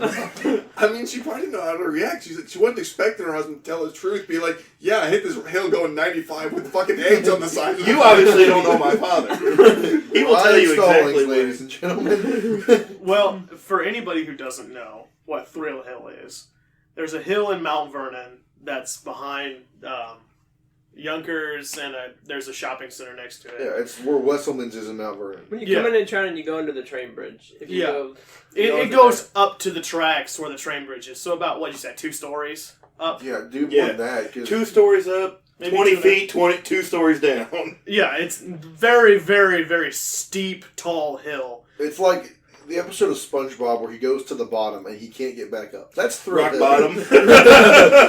Straight up. Here we go. It is very, very dangerous to hit that road at any speed above legal. Unless you're driving a Subaru. Well, yeah. But, yeah, that is causing a lot of wrecks. Thrill Hill. Yeah, Thrill Hill. Come see it sometime. Jump your car. Fuck. Well, see it on 4 wheels. Come see Mount Vernon's many attractions. The hill. Meth labs. Thrill Hill. Gurton Auto Sales. Hey, Thrill Hill. That's a good one. The old AMC dealership. Don't come by here. Yes, please. Don't come to our shop. Test is a multi-stage aerobic capacity test that progressively gets more difficult as it continues. Yeah, let's All cut kinds that of Yu-Gi-Oh stuff's just gonna get dumped in here. Yu-Gi-Oh, Pokemon, whatever I'm feeling, I'm gonna do that. So it's not going to be cut nicely. It's just It's going to be just gonna be a bunch of sloppy guttural as noises. fuck. Yeah. Oh. It's like, what's a fucking annoying Pokemon? Like the way it says something. Clefairy. Fuck, I can't stand Clefairy. What does it sound like? I don't know. I'm not going to try to do it with my own voice. Why not? I might cut your voice and use that. Answer test is a multi-stage aerobic capacity test that progressively gets more difficult as it continues. I want that to be the storm alarm. Answer test will begin It sounds like one. I want that to be the alarm that goes off whenever severe weather is coming. Boop! The fitness scream. Shit! And the louder it is, the more severe. Oh, Lordy coming. Oh my god. Yeah, what were we talking about before that? Shit. I don't remember. It was something about auction cars. How did we get on that tangent? It was Copart. No, we were talking about the Ferrari, and then like Dad's doing stupid shit. Yeah. So other question, kind of for stalling. So in the first episode, you said your dad had a bunch of old cars at one point, like kind of just like not all at the same time, but he had like old Mustangs and stuff. Yeah. How did he get rid of those? Did he get them? Did he just sell them off Real individually? Hill. Or did Well, he had the 1970 Mach 1, and he never really got that fully put together, and he traded it to a guy who wanted to build it up, and in the trade he got a 1989 Fox body that was really heavily modified. And my dad had fun with that for about a month and a half before he blew it up at just over 9,000 RPM. Okay. And an old modified carbureted 302. Push rods.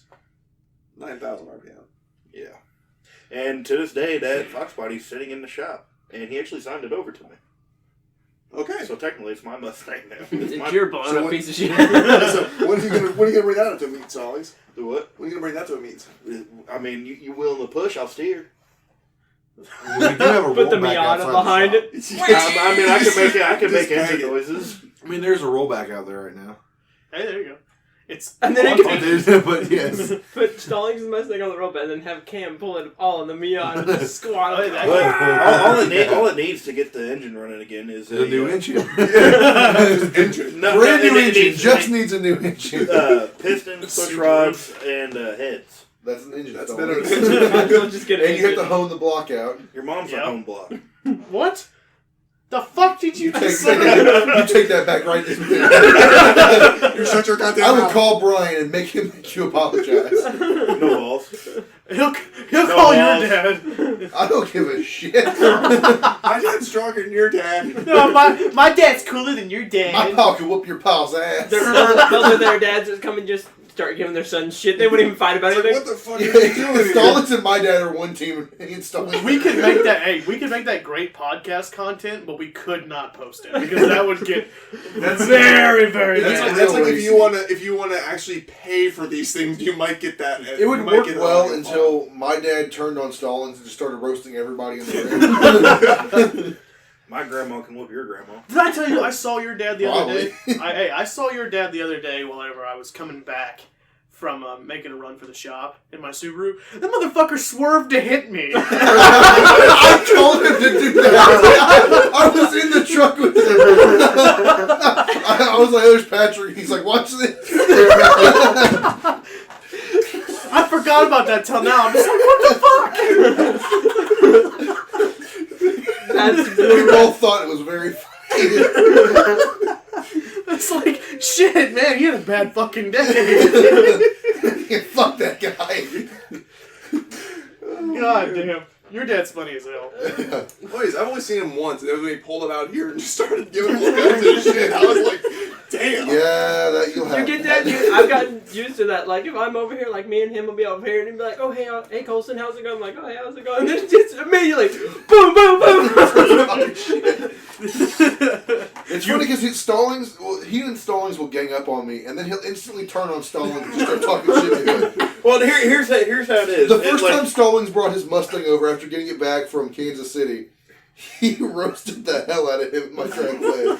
Is it something like where he's just roasting you and stalling, so he's just back like, yeah, and then he just turns on him before he realizes, yeah. No! It was more like my dad walked out the front door, saw Stallings' Mustang, and said, "Get that piece of shit out of here."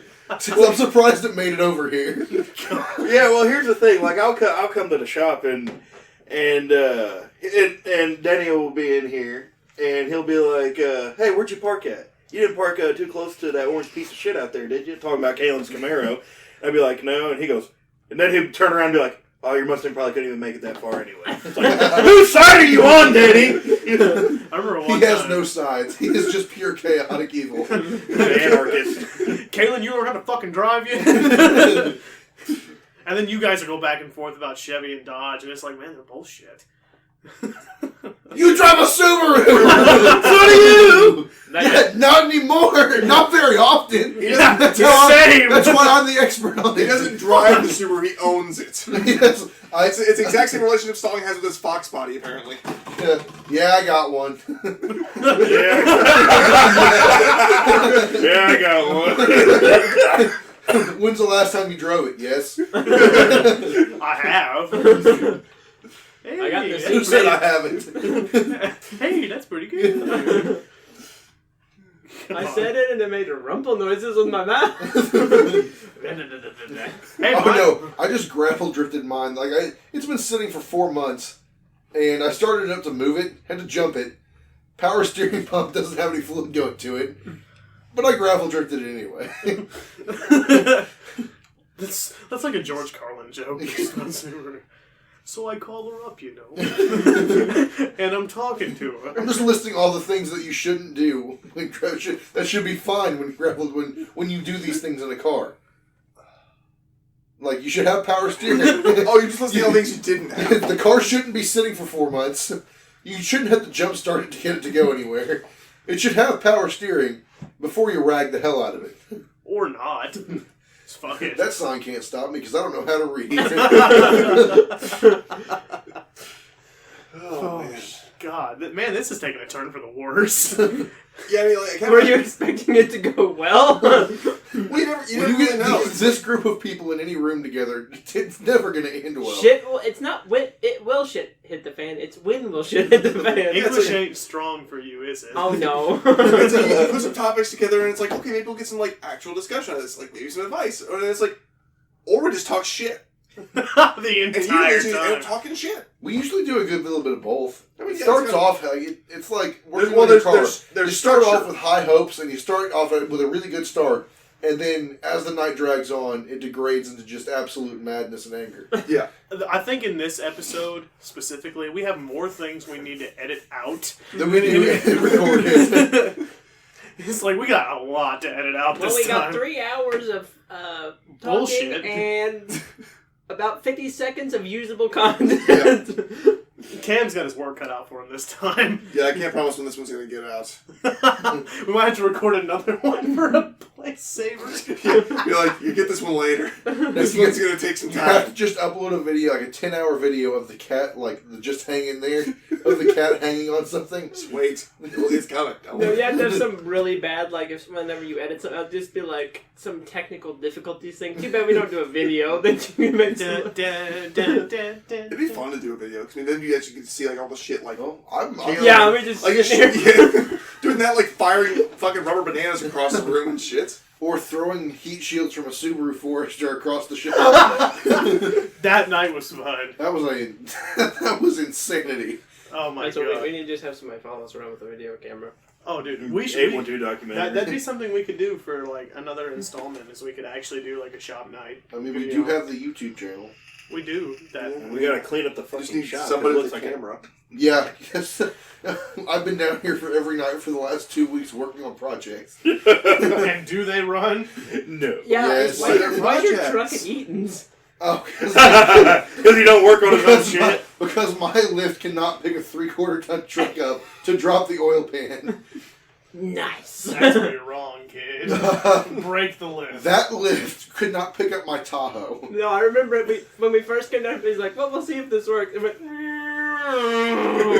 That was such an accurate description. and he was like, push the button a few times, like, well, I guess it's as far as it's going. It's okay, Rocky. You go when you feel it. So then he gets on the ground, slides, and he's like, this is a lift. What the fuck is this? This lift's like this high off the ground. It's like, well, we could use jack stands. They couldn't pick up my 6,000 pound Tahoe. It's definitely not going to pick up my 8,000 pound Suburban. It's fine. I mean, maybe it's like a challenge.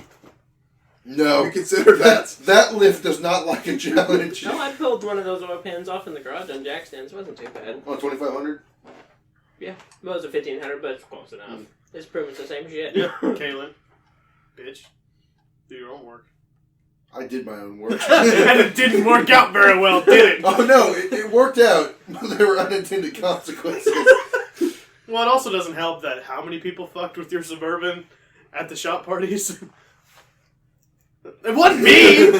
Dude, there's nothing worse that they could do. I mean, that truck's been on fire one time. You could see the char underneath it. Hey, I repaired that. Oh, Just God. put the Band-Aid sticker over it, and it'll be alright. Unless he But drives scratch. it into the frickin' river and just forgets about it for a while, nothing's gonna be worse than that. Maybe No. you You should. You weren't here when I had to replace the You- intake manifold. You act like if he's gonna drive it in the river, he's gonna want to get it back. It's like, he'll just forget about it for a little And while. you know what? He probably will come Just back. has a chain hooked onto it, hooked onto the dock. While I Oh, was I think putting I'll the go electric back. gas Today, back on that just truck, I seriously contemplated just lighting it on fire, knowing insurance would pay me more money than I paid for that truck. Do it. Burn I down mean, the why shop haven't too, you? get a new shop. Do it, pussy. Hey, that's on recording now, by the way. We're gonna have to Yeah, edit Cam out. just Cam, admitted to you wanna have do a so much crime. to edit out. Just every other word. Shit, what do you doing a crime? Everything we say is like, oh, it's in Mexico. Yeah, I'm going to insurance fraud. It's on Weinzappel, because that's the most Mexican fucking name you can imagine. Going to Weinzappel's in San Juan. It's like I'm gonna murder Patrick in Mexico. St. Philip's Road in Mexico. St. Felipe. Or Thrill Hill in Mexico. Thrille Hille. We start speaking Spanish. Sorry you guys can't enjoy this anymore. Sorry, guys. It's like that meme. Happy birthday, Jesus. Sorry your party's so lame. Which my mom angry reacted when I shared. I saw that. What a Karen. Karen? She's more like a Catholic. Would she like to speak to the manager? She would like to speak to the priest about my behavior. Priest. The bishop. Oh god. He's been sharing very very rude car memes on Facebook. He needs an exorcism. Oh man. He needs an exorcist. Camaro. No, you don't. You can barely handle the one you have now. I can handle that thing like it's nothing. Do any You of those can't. even actually exist? Jeeps. What? Those exorcists. Hennessy Exorcist? Has anybody actually gotten one delivered to them? Yeah.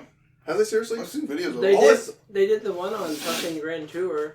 Oh, I didn't know they actually had one. I thought there was just like Yeah. something Hennessy released and then just never did like No, Tesla they does did with all their that. cars. Because Grand Tour, they had the Exorcist, the Demon, and the RTR Spec Mustang. 30. Yeah, ready to rock. What episode is that of the Grand Tour? Because I started watching that. I need to get through it. Because like, I'm only in... I think I'm still in season 1. Well, you are fucking behind there, bud. I know. Well, it's fantastic. I know it is. They just released season 3. It's called Seaman.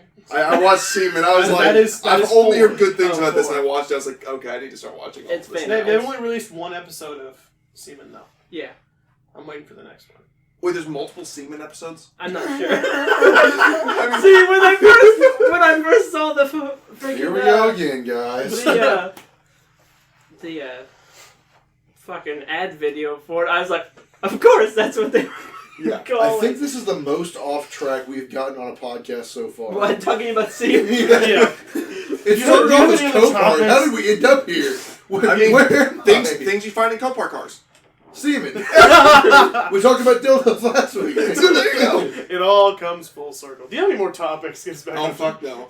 Shit. I was like struggling this whole time. I was like, what the hell can I do? Like the only semi-good idea I kind of had was the fucking Camaro versus Mustang like questionnaire for these two. The other one's just like, what the hell do we talk about? God damn it. Oh, what did we discuss last week at the end of the podcast? Like the other topics. We were going to start talking about like one-off cars, but I mean, it's like, I don't really know that many one-off cars. Because you like probably like the Chrysler Norseman and you got stuff like that. Yeah. I mean, there's a lot of one-off cars when it comes to options. Or rare car. We were talking about rare cars. Like the Dodge Daytona and the Superbird. Yeah. I got a question for you, Kaelin. Something I never really... something Make I know the answer for a lot of people, but not for you. Are you... make it podcast appropriate. Don't It ask him is. about his It cock is. size. It is. How big is your PP? No. Is this for Are you American Muscle or Tuner? I'm both. I'm anything. No, like He's bisexual. I know. It's either one or the other. I'm Which one are you more of? Which one are you more of? I mean, we all talked about our favorite brands. Now let's talk about our favorite Yeah, car. That can't be answered Yes, it can. without answering another question. It depends on what the application is. Okay, if you had to pick, Because to me, One. cars have a certain application. All right, Like, so say Fireball a Mark or IV Supra. It's a corner car. It hits corners. A Mark IV? I don't think Mark IVs were primarily meant for the corners.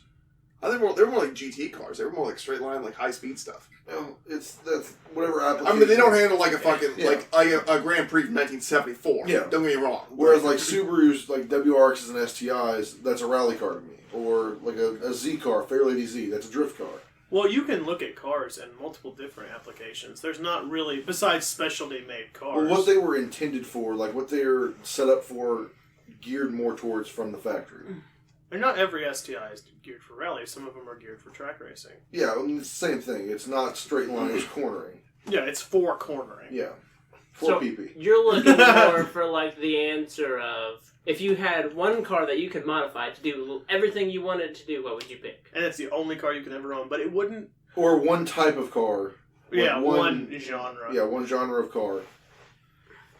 Oh, man. I mean, I don't know if it's. I mean, I don't want to speak for Stallings. I mean, I don't know if it's so much like if you could only have one car, which one do you pick? I mean, I think it's like kind of more blanket term. Like, what would you say if Yeah, somebody what asked you genre in of one a car, basic like- question, like which one do you say you're the most a fan of? Not that The you most aren't a fan fans of of. other stuff, but like which one is the one you align yourself with the most? I guess. Yes. Well, you can modify that question a little bit to where if you were given a credit card, and that credit card had no limit for one car, and you never had to pay it in a dime on that credit card. That one car, you could buy whatever the fuck you wanted for it. And it would never break. We'll just go ahead and go there. Reliability is not even a part of the question. Just a car that you could spend obscene amounts of money on, but it's the only performance car you could own. That's not modifying my question. That's a totally different question. It's kind of the same thing. No. My question was, what are you more of a fan of, American Mustang? All right, I will answer Patrick's question, then we'll get back to your question. That's more of a discussion. Pony. I'd have a horse. I could have I want a one- 1,200 horsepower pony. I can have B12 one car swap. that I can modify with unlimited amounts of money and not have to worry about reliability. That's the only car you could have. The only car I could ever have. You could have a daily, but that's the only car you could have. That's a performance car. Only performance car. You were limited to one performance car that never breaks, and you can spend whatever kind of fucking money you want on it. Oh man. Every time you put it in the garage, the mileage resets back to zero. It's like fucking Christine. Okay. I thought you were gonna say like Groundhog Day or something. No, like Christine. He's not gonna big fucking. No, I'm not gonna. I love a Yenko, but that would not be my one. My one would probably be a Vino Roadster and a Aventador. There you go. Really? Yeah, because I would not have pegged that. they're I wouldn't so either. incredible. Like I love those cars. The sound, the way they look, the way they drive. I love them. It's like my secret dream car. My dream car is a '77 Pontiac Trans Am. Why the 77? Bandit Trans Am from Was that a Smoking 77 or Bandit. was that 78? 77. I thought it was a 78. But I would love to own an Aventador or a Vino Roadster because I could modify that. It's all-wheel drive. They're so like they're beautiful cars. They're handcrafted, amazing vehicles. The way they look, I love the sound of the Lamborghini engine. I love the modifications for performance you can do to those cars. The way they handle. I could hit corners in it. I could drive track. They're fast in a straight line. I could hit corners in it. It's sort of everything except off-roading on that car. And then I could have a daily, like you said. I could have a daily. I'd have a regular like 4-wheel drive pickup truck, something I could drive to and from work every day, and in the snow, and then keep the Aventador in the garage for the weekend For fun. Yeah. You can only have that's because your daily cannot be a performance-oriented vehicle. Yeah. That's the one rule. It's Ras Truck now. No. All right. Well, we'll go around the room with that question. Yeah, That's really that a one. good one. That one was. Yeah. And then we will get back to Stallings' question as far as like where do you line yourself? Because like You said I could that's more only- of a discussion. Yeah. When you said I could only have one, it had to be Lamborghini because I've always wanted one. I've loved those cars. I've admired them for years, and that's like one of my secret dream cars. What about you, Colson? A Blazer. I want my Blazer. I want my Jeep done. Yeah. I ordered more parts today or yesterday, so that's pretty. Mopar? Moparts? More parts. More parts? More parts, less money. More parts? Ew. Mopar. He's got that contemplating face on. But is his chin twitching? Not yet. Give it a minute. For those of you who don't know, if Colson walks up to you with a twitching chin, he's not about to cry. This is something that happens. The Colson I don't twitch. The Quitch. Which That sounds like a really weird European car. Yeah, I got a Lancia Quitch. I feel like that'd be more of a Skoda. Yeah, or a Fiat. Yeah, I can see that. We can come back to you if you want. Yeah, probably a good idea. Okay. I need more time. for, I wasn't planning to be put on the spot. I mean, for me, I've always held 3 cars kind of as like my holy trinity of cars that I place in my dream cars. I'll pick one just for the sake of the question. I'll tell you all 3 of them. One of them is an orange Lamborghini Murcielago We weren't allowed to do 670. 3. I want my other 2. I'm You can do 3. I want to do 3. I'm gonna pick You're one. changing the question! No, I'm picking one. I'm just telling you what they are because I My hold. podcast, my rules. This ain't your fucking podcast. It's his. No, I I'm hold saying you're saying it's me. I hold my Eagle Planes. I'll tell you the one I'll save it for last. The one I would actually do for this situation because the Murcielago is because that was the car that was on the DuPont registry that I got in like 7th grade. That was just the cover car, and it just imprinted on me. It was that orange, had the big SV along the side. There was a Top Gear special about it where he's just talking about this thing. It's just like in Dubai, just pinging it down the fucking road. Yeah. That just sticks in my head. Other one is a 71 Challenger in plum crazy purple with the 426 Hemi in it because that is just the ultimate in muscle cars. Before For the me. Hemis started eating themselves. Yes, before that. The one I would have for this situation is the car that turned me into an enthusiast which is the BMW M3 GTR from Need for Speed Most Wanted. Yeah. Because I mean that is the one that made me interested in cars. Like, because there's some motherfucker out there that actually started to build one, like a replica car that started doing the whole kit and everything. First of all, he beat me to it, which I fucking despise. And second of all, because he sold the car off because I don't know if he just got bored of it and just didn't want to do it anymore. I don't know what happened to the car. I haven't seen it in months. So I think they just stripped it down and went some other direction. But like having like the flat plane crank BMW V8 in there, sequential gearbox, and the Aero, it's like a DTM car. If I get a fun car, that would be the one. Just because I'd just be in my own head. And also my dream is to basically be in a high-speed police chase, but not have to deal with the repercussions of that high-speed police chase. So that'd be ideal for me. I want a Mustang.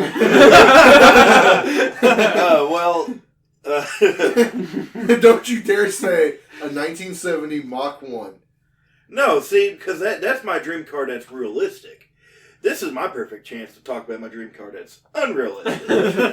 And that unrealistic dream car would be a 2005 Ford GT. It's not unrealistic.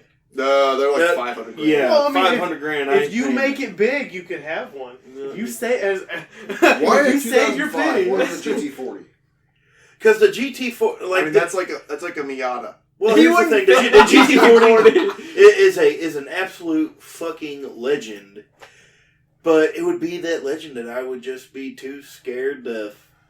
Well, no, that's not part of the question. It's like Christine. If you wreck it and put it back in the garage, it repairs itself. It's Yeah, but It's here to modify. Airplane. But here's the thing: air conditioning. We're thinking Forza logic here. You can jump it off a fucking building. I mean, Yeah, you to can an do extent. whatever you want to this car, however you want to do it, and abuse the hell out of it, and it never hurts it. I mean, I'm It's pretty like- sure you can put AC in a super The performance. 2005 modified, it has a faster top speed than the GT40 does. I mean, the GT40 but you literally as it was top speed. Stallings, you have an unlimited budget on it. You can do whatever you want to this car. You can I make want it- the GT. This isn't a bone stock versus bone stock. You take this car and you can swap the 2005 drivetrain into the classic body. You can modify it so you can fit into it. You can put AC But that's in gonna this take car. You can get a Honda Clarity and put an MR2 body underneath But it. here's You the can build thing, though, the Caleb. Miata. Yeah. Here's the thing, though, Kaelin. You know me. Everybody who knows me knows how traditional and historical I am. If I buy a Ford GT, I won't want to put modern shit in it. We're not talking about like Or a real Ford life songs. GT40. This is fantasy. In my fantasy, it's a 2005 Ford GT. Stallings, I bet you have boring sex. Well, he doesn't have sex at all. He has Shreks. Wow. God damn it. No, but I mean, I like the look of the Ford GT. I like the sound of it, and I like the retro style of it. But why not the GT40? I just don't want the GT40.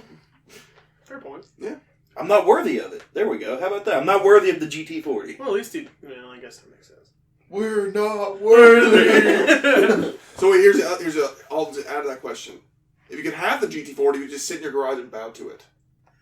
Because I'm not gonna lie, if that was in my garage, just showed up one day, I'd probably just be sitting there. I would surprise. I'd be like, how did you get here? I'd be like, you know what? I'm not ready to drive you. I'm gonna sit here and admire. This is what I would do. Honestly, it wouldn't be the strangest thing I've opened up the garage door to. This is what I would do if I had a GT40. By the way, it would be Ken Miles Ford 1 paint style on it. The light blue and the orange. Yeah, the Golf paint style. Yeah. This is what I would do with it. I would drive it to a car meet to surprise everybody. I'd send it to OKC for my uncle's. Hey, Ford motherfucker. Master. No. I would drive it to a car meet to surprise everybody one time, and then I would set it in the garage and bow to it. One time. One time. Stallings. Okay, boomer. Mine is not as crazy as Lamborghinis and supercars. So I kind of feel kind of bad, but then again I don't because it's my dream car. If I had all the money in the fucking world and I could buy whatever the fuck I wanted and it didn't matter, I would get a 2007 Forester Prius. STI. Oh, no, Forester STI. I love those fucking cars. I think they're dope as shit. They're cool as fuck. You can put money into them, make them fast as hell, and it wouldn't cost me a damn dime. You can make them dope as shit. Forester STI for me. That's all. I mean, I already have a Forester. I like how they drive. Especially if you put some fucking mods into those things. Oh, dude. Yeah. I just like how Subarus drive, and I would have a Forester STI. Plain and simple. Have you thought of it yourself? Yeah. All right, there you go. 1970 Chevelle. Yeah. I Yeah, can dig that. yeah, I could see that. Put a fucking LS9 in it. Pro Charger, 6-speed, and a bunch of other fucking shit. Oh yeah, yeah. Lamborghini. Well, no, I said BMW. I think- So I hey, think the rat's BMW, Lamborghini, Ford GT, BMW, an old Chevy, and a shitbox Subaru. This is the type of people we are. It's the spread. We cover it. Yeah. We did cover it. I have a secret love for European cars. I don't talk about it a lot. It just Like, I compliment in secret. I compliment Chase on his Porsche all the time. Is that what you do? Chase and I send each other memes or videos of Porsches on Instagram all the time. Like, they're awesome. Wait, hold on. He does that with you too? Yeah. He's cheating on me. Wait, he's cheating on me. No, he's my man. You're the side man. He sends me Magnus Walker videos all the time. But no, like there's like I think I said in one of the podcasts, like, I don't ever plan on daily driving a European car of any make.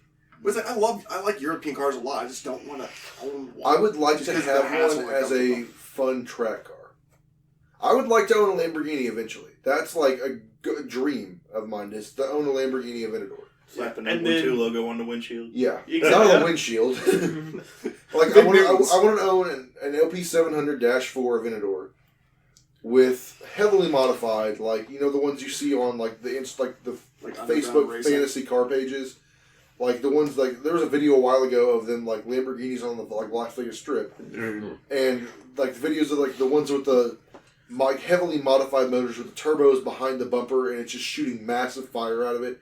That's what I want, but on like grander scale, like incredible amounts of horsepower and just the beautiful, finely tuned note of the exhaust on those cars. Like I remember reading somewhere that Lamborghini tunes their cars by the exhaust note. well, like the Ferrari 458 Italia is a G major chord. Yeah. Is it really? It really Yeah, is. it I really didn't is. know that. Actually, you know what? I'm going to change mine. Liberty Walk 458. Because, God damn, Oh god. that is The- pure I would- sex on wheels. I would I'd fight put a you li- to the I'd put a death if Liberty you put a Walk Liberty body Walk on the kit on a LP700. 458. What? The 458 looks perfect with a stock body. I don't know why anybody the Liberty ever. Walk is beautiful. No, I hated the Speciale when it came out because it ruined the soft, perfect lines of the 458, and I fucking despise the 488 because it looks god awful. I like The only Liberty Oh. Walk body kit I don't like is the one they make for, I believe it's the 280, the Datsun 280. There's no reason to put a body kit on an old S30. Either that or no, it's the RX-7 body kit. You can find it on Forza Horizon 4, Oh, I and know it what you're changes talking the about. whole front end of it to a completely different car. And That's I don't where like it makes it look like a Mazda RX-3. Yeah, I don't like Oh, no, it. that's for the, No, you're thinking of the CUDA on the S14. No, yeah, it's the S13 that makes it look like the old school model. yeah, the 240 SX. Yeah, I'm not Yeah. a fan of Yeah. that. I don't like that. I don't care for that. That's not Liberty Walk. That's Rocket Bunny. I actually think. Yeah, true. I actually think that Rocket Rocket Bunny kit for the S14 to make it look like a CUDA. I actually think it's killer. Didn't you try to have a Rocket Bunny wing on it when you bought it? I still got it. Yeah, Like the it's duck on bill? there. Yeah, it's on there really shitty. It's a really It bad. can, no matter how shitty it's on there, it cannot be worse than the spoiler of my Subaru. I promise that. There's a video of Coulson cutting the trunk supports up with a die grinder at like midnight. And the caption of the video is, it ain't much, but it's honest work as there's sparks shooting Hold on. everywhere. I have a video of Coulson mowing the grass at 1 in the morning whenever we were working on my Forester. I was there for that. Oh yeah, you Yeah, were. I remember that. You know, it kind of brings up something, and we can get to Stallings' question. just I've got another right question after this. before we get to Stalin's question. I got one before that because I just thought of this, and don't make me lose it. I have a discussion that maybe Okay, it's- this What if we isn't a all went and got discussion. sandwiches? Yeah, like name brand parts are not always the best you can get no. because like I've been looking at a bunch of parts. Okay, I'm gonna go ahead and kill this for everybody. Are you sure you want to? Yeah, because it's part of the conversation, and I already Okay, then we'll brought have it up. another topic then. We already brought it up. I bought a Miata. What a Miata. I bought an NA pop-up headlight Miata. Pop-up headlights, pop-up headlights. Honestly, they're dope as shit. I loved it so yeah, much. Miatas are cool, man. Oh, dude, $3,000. It's And in it's better shape clean. than mine was. It's too. actually pretty clean. That kind of caught me off guard because I figured when you said Cam was going with you to test drive it, I figured it was gonna be a Volvo. No, I wish. fucking loved it. I mean, it hasn't, a couple here's and there's that it needs, but I've been searching for Miata parts, and they're all, number one, they're fucking cheap as Oh, shit. yeah. I fucking love it. You can make that The car... first modification you put on there better be max speeding rods. Oh, it's already got Racelands on it. Yeah. But- Ditch those for some max speeding rods and subscribe to Turbo Box. But I noticed that there's a website that... Oh my god. It took me a second to pick up on that. This is just Fuck. There's The podcast is canceled, guys. There's a website. There's a website for Miata owner. There's a lot of different websites for Miata There's like parts. 7. But there's one 7 good specific. ones. There's one specific one I've been looking at. It's called Carbon Miata, and they make a lot of really cool parts, both interior and exterior, for any Miata really. But I've been looking at specifically the NA. They make better shit than Rocket Bunny for way fucking less, and it's all carbon fiber too. It's all carbon fiber, whether you want it glossy or you want it matte or you want to paint it. It doesn't fucking matter. And I think that's funny because, you can get a name brand body kit that's retardedly expensive, or you can go on a different website and buy a better part for way fucking less. And you know what complements that body kit really well? Max speed. Let's go over. Ugh. Oh my god. All right. That's all I had to say. All right. Move on. Now on to the discussion I came up with when I mentioned Magnus Walker. He had a show on the History Channel that I really, really loved. Like I don't know if you guys have seen any of his stuff, or like Aaron Kaufman's Shifting Gears, the aesthetic of that, where it's like really soft spoken, like meaningful, emotional like shows. There's like not a lot of background music. It's more like music like more emotion driven. Yeah. Where they're deep in like talking about what their passion is. He had a show called the show was similar to that. It was called The Perfect Road with Magnus Walker. If you don't know who he is, he's the Porsche guy. He has so many Porsches. Like some of them are or the beard guy. yes. He has like a 4-foot beard and like 1,000 Porsches. Yeah. Which is life goals, to be honest. Yeah. He's like the definitive name brand in Porsche. Like he's been involved with it for decades. Yeah. And Jason sends, we send each other posts from him all the time because I love Porsches. Like I have a secret love for them, and I have a secret love for Magnus Walker and like the kind of person he is, and like what he does. He had a show called The Perfect Road where he would go around and meet with other celebrities he was friends with, and they would take him to their favorite road to drive, their perfect road. For whatever reason, that stretch of road was their favorite to drive. Maybe it was the way their car handled on it, the corners it took, the scenic view. Maybe it was a combination of all of them. For some reason, that was their favorite road, and he would drive his car with them or their car with them down that road and talk about why they loved it so much. And I've always wanted to do that. I've got a lot of favorite roads around here, depending on what car I'm driving. And I wanted to talk to you guys about what your favorite roads were. Like not just your favorite roads to drive, but also your dream road. If you could drive one road right now with your car, whatever car you wanted, built the way you wanted it, what would it be? Oh, that's good. Yeah. That's good. So, Yeah. my favorite road to drive, if I'm in the Subaru, it's either the area around my house in St. Phillips. Like St. Phillips Road, the best description I've got of that road was from Mr. Zach Allen the night he was following me behind Stallings. He said, I saw you slow down one time to catch up to let Stallings catch up to you. And then the next thing I saw was your taillights swerving through the trees and gone.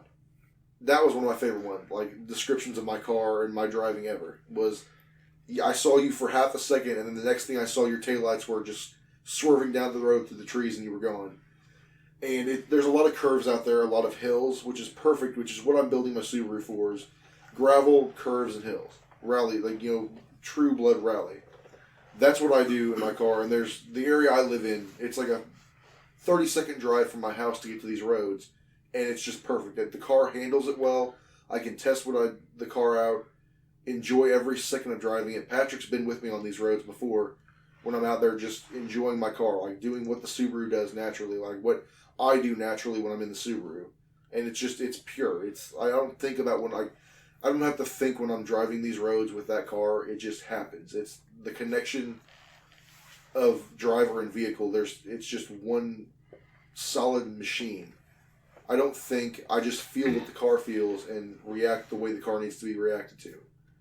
And that's my favorite. Those are my favorite roads to drive. I'll take anybody on a ride out there if they'd like to. I'll show you guys the areas I drive and why I like it so much. My dream road. Oh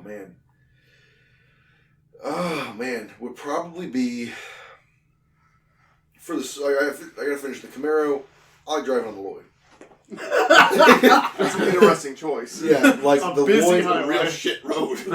any straight flat road that I can go fast on and be around other cars and enjoy the scene. Like the Lloyd is fun in Mexico.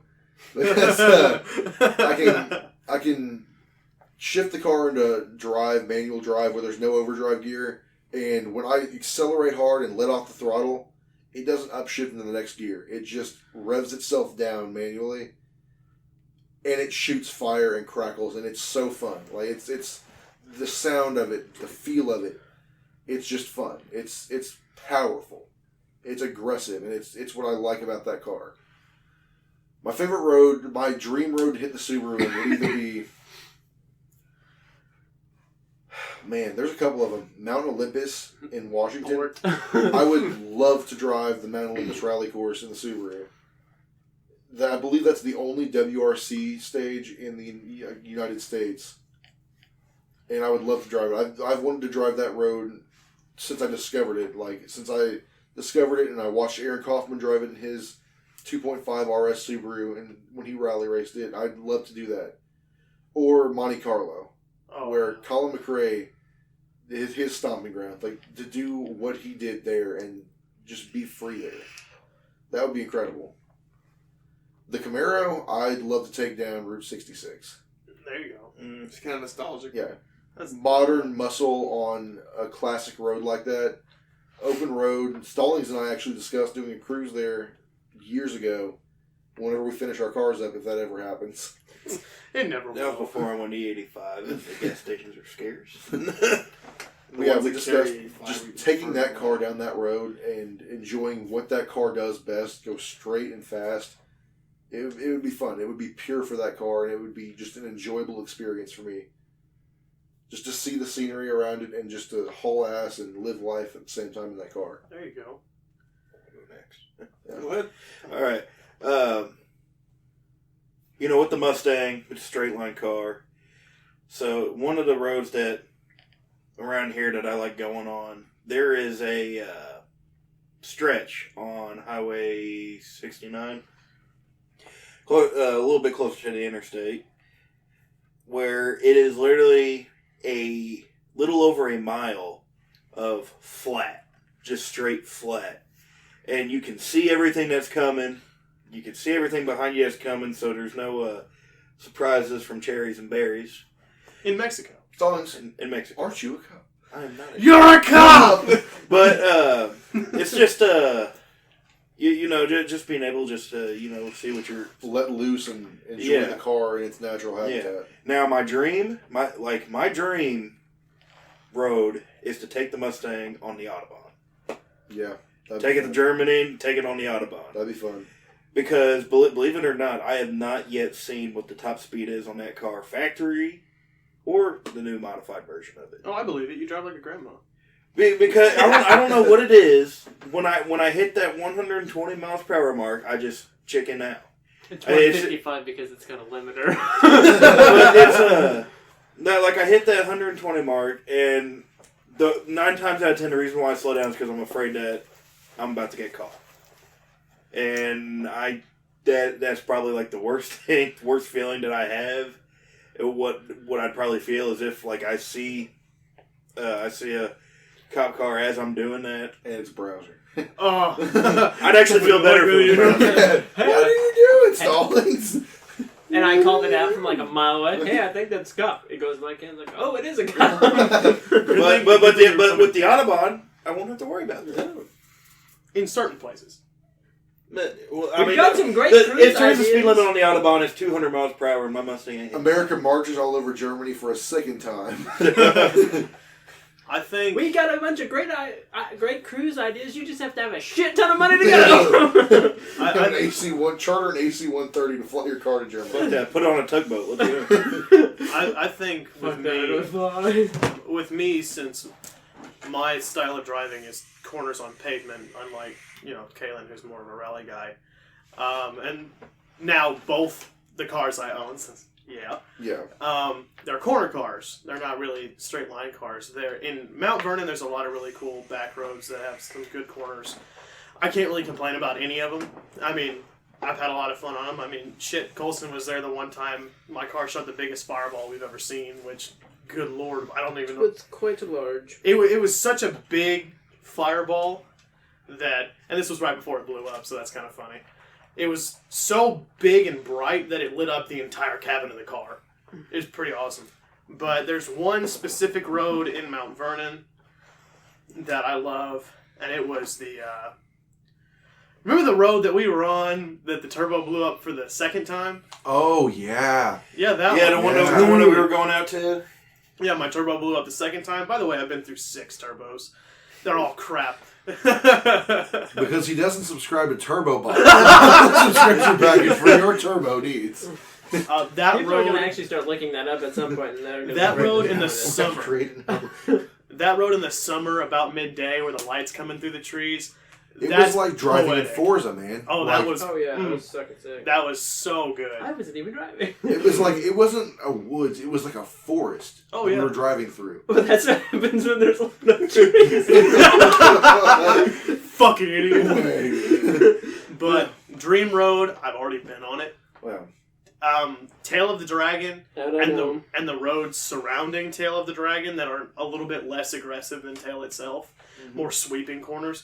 Oh god, the last day we were in Tennessee, we were going up to the top of the mountain to the Skywalk, and those roads up there, they weren't like super aggressive cornering, but just the sweeping corners through the mountaintops and just, oh man. I wanted to go back since that last little bit of mountain road we had. Just absolutely fucking awesome. Cam? I'm kind of struggling to think of where I would want to go because I mean, based on what's around here, I know there's some back roads on like the west side of Evansville. There's some out here, some twistier roads, and those are a lot of fun because the car I'd be driving is a stock power Miata, so I can't do anything unless there's corners. Boost the Miata. Yeah. I don't know about boosting the Miata. Something else maybe, but that's a while away. But I mean, around here, it's pretty much just finding curvy roads and just enjoying those because it's not even that I have to find like the hardest roads to attack and kill them. Like I can just throw the top down and just enjoy it. Like just take it like 70%, having a good time. Nothing's gonna not worried about somebody coming around the corner. I can't catch it or stop for it. I can just enjoy it. I really like that. I mean, if I had a dream road that I could go on, I mean, for me, it would either be like out in Los Angeles, like in the canyons. I'd love to just go out there and just kind of just run through the canyons, kind of get those big, just wide open views over, like either sunrise or sunset whenever the traffic's starting to dwindle down. Okay, like the aesthetic of the area. Yeah, I just think that place would be killer. Either do that or go to the Nürburgring because that is something I would love to do. Because I mean, that just seems in my mind is like the ultimate challenge of the average enthusiast. Yeah, because it's not like you have to be a professional race car driver. It's not like running Indy. It's not like running to 24 hours of Le Mans. Yeah, it's not. It's accessible. It's something you can literally just go and do. Yeah, you pay. It's like going to a drag strip around here. Yeah, exactly. So I mean, it's just something you can go and do. But for the Germans, they have access to it. But like for here in America, it's like that's kind of the benchmark I think for like an automotive experience for me. And see, I want to bounce off your aesthetic thing too. I've always had this this want to drive my Subaru up a snowy mountainside in Colorado, up to a lodge or something up on the top of there, and go through some mountainside, trees, the snow's coming down. I got the lights on, the rally lights on, and I'm just driving the car up through there. It just seems like it's right for that car. Yeah. And if we're not even talking cars that we own, I mean, it's one of the things I'd love to do is pick up a 72 Eldorado convertible. Something that's big, that's 6 people in it, everybody's comfortable. Yeah. And just cruise through a bigger city at night. Yeah, exactly. That'd be incredible. Oh, yeah. I would love. I've had that same thought, but with a suicide door Lincoln. Those are 25 grand for a bad one. Yeah. Yeah. But no, I can't tell you how many. do that. I couldn't tell you how many times I've seen a Cadillac Eldorado with a 500 on Facebook for $4,500. It's riddled with problems. But if I just get that thing running and just cruise it around, I'm happy. Yeah, I've always wanted to do that today. Kind of the aesthetic of just getting all your buddies together and cruising around like Patrick and me and Colson used to do back in the day. Oh yeah, cruising around just cruising through the middle of Evansville, jamming music, hanging out, enjoying the view, and just not really doing anything, just being alive. I mean, this is what my dad told me that he would do when he was in college, because he was up at Purdue, because he was up there, I think for 80, 81, somewhere in there, early 80s. He said what they would do for tailgating is they would go to the junkyard. They would find a big-ass old convertible or just an old sedan. They'd either cut the roof off of it, take the trunk off it, mount a sofa in the trunk of it, and they just cruise around campus just drinking out of the back of this car. And that was just what they did and then they just junked the car to keep it for next week or whatever. Wow. And it's not like you gotta be, ripping and racing through everything. It's sometimes you just have fun with it. So that's what Colson and Patrick and I used to do back in the day. I'd pick them up, we'd hop in the Camaro, pull the T-tops out, throw them in the back, and we just cruise around Evansville, listening to good music, just driving nowhere, going to Green River Road, seeing who was up there, hanging out, what they were doing, and just living in the moment. That's the definition, just living in the moment.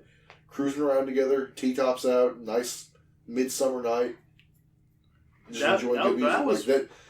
The proper music for that vibe is ZZ Top. You can't change my mind. Can confirm. Or just when we would all we'd all be in separate cars. We'd cruise to one place. Okay, maybe there's people there, maybe they're not. Okay, let's cruise to this place. And we weren't in a hurry to get anywhere. We were just okay, we're going.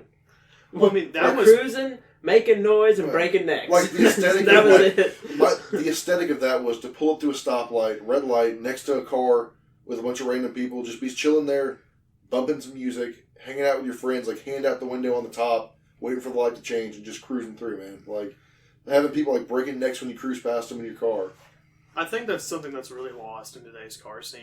Yeah, everybody's competing. Everybody is so concerned about beating the other person, and in reality, there's too much competition and not enough enjoying the moment. Oh yeah, I mean, for example, just because I'm gonna bring this up just because it's fresh in my mind because I just fucking bought one for a Miata. It's not stupid fast. It's not fast at all. They're slower than shit. Yeah.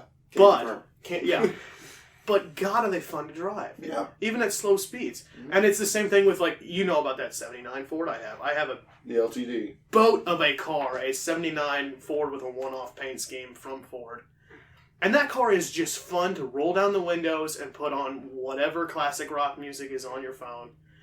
And just fucking cruise with your friends. Or, back before the days of 812, we used to do that shit all the time. And now, it's all about, I gotta beat this person. I gotta make my car to the point of being unfucking drivable just so I can beat this person in a drag race. Yeah. That's not fun. Because then you have a car that makes way more horsepower than it should. Yeah. And you can't fucking enjoy it because... And see, that's what I realized a few months ago with the Camaro. That I didn't want that to be, that car to become that. Yeah. But I don't care. I didn't buy that car originally to do that.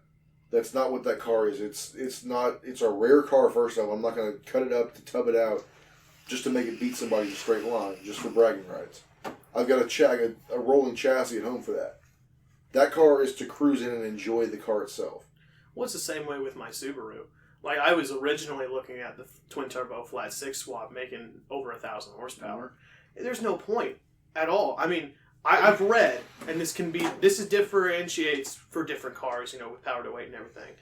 Ballpark 500 horsepower is about as fun as you can get without becoming undrivable. Yeah. Anywhere between 3 and 5, or with a Miata being less weight, or any car weighing less, you can be down in the 2s.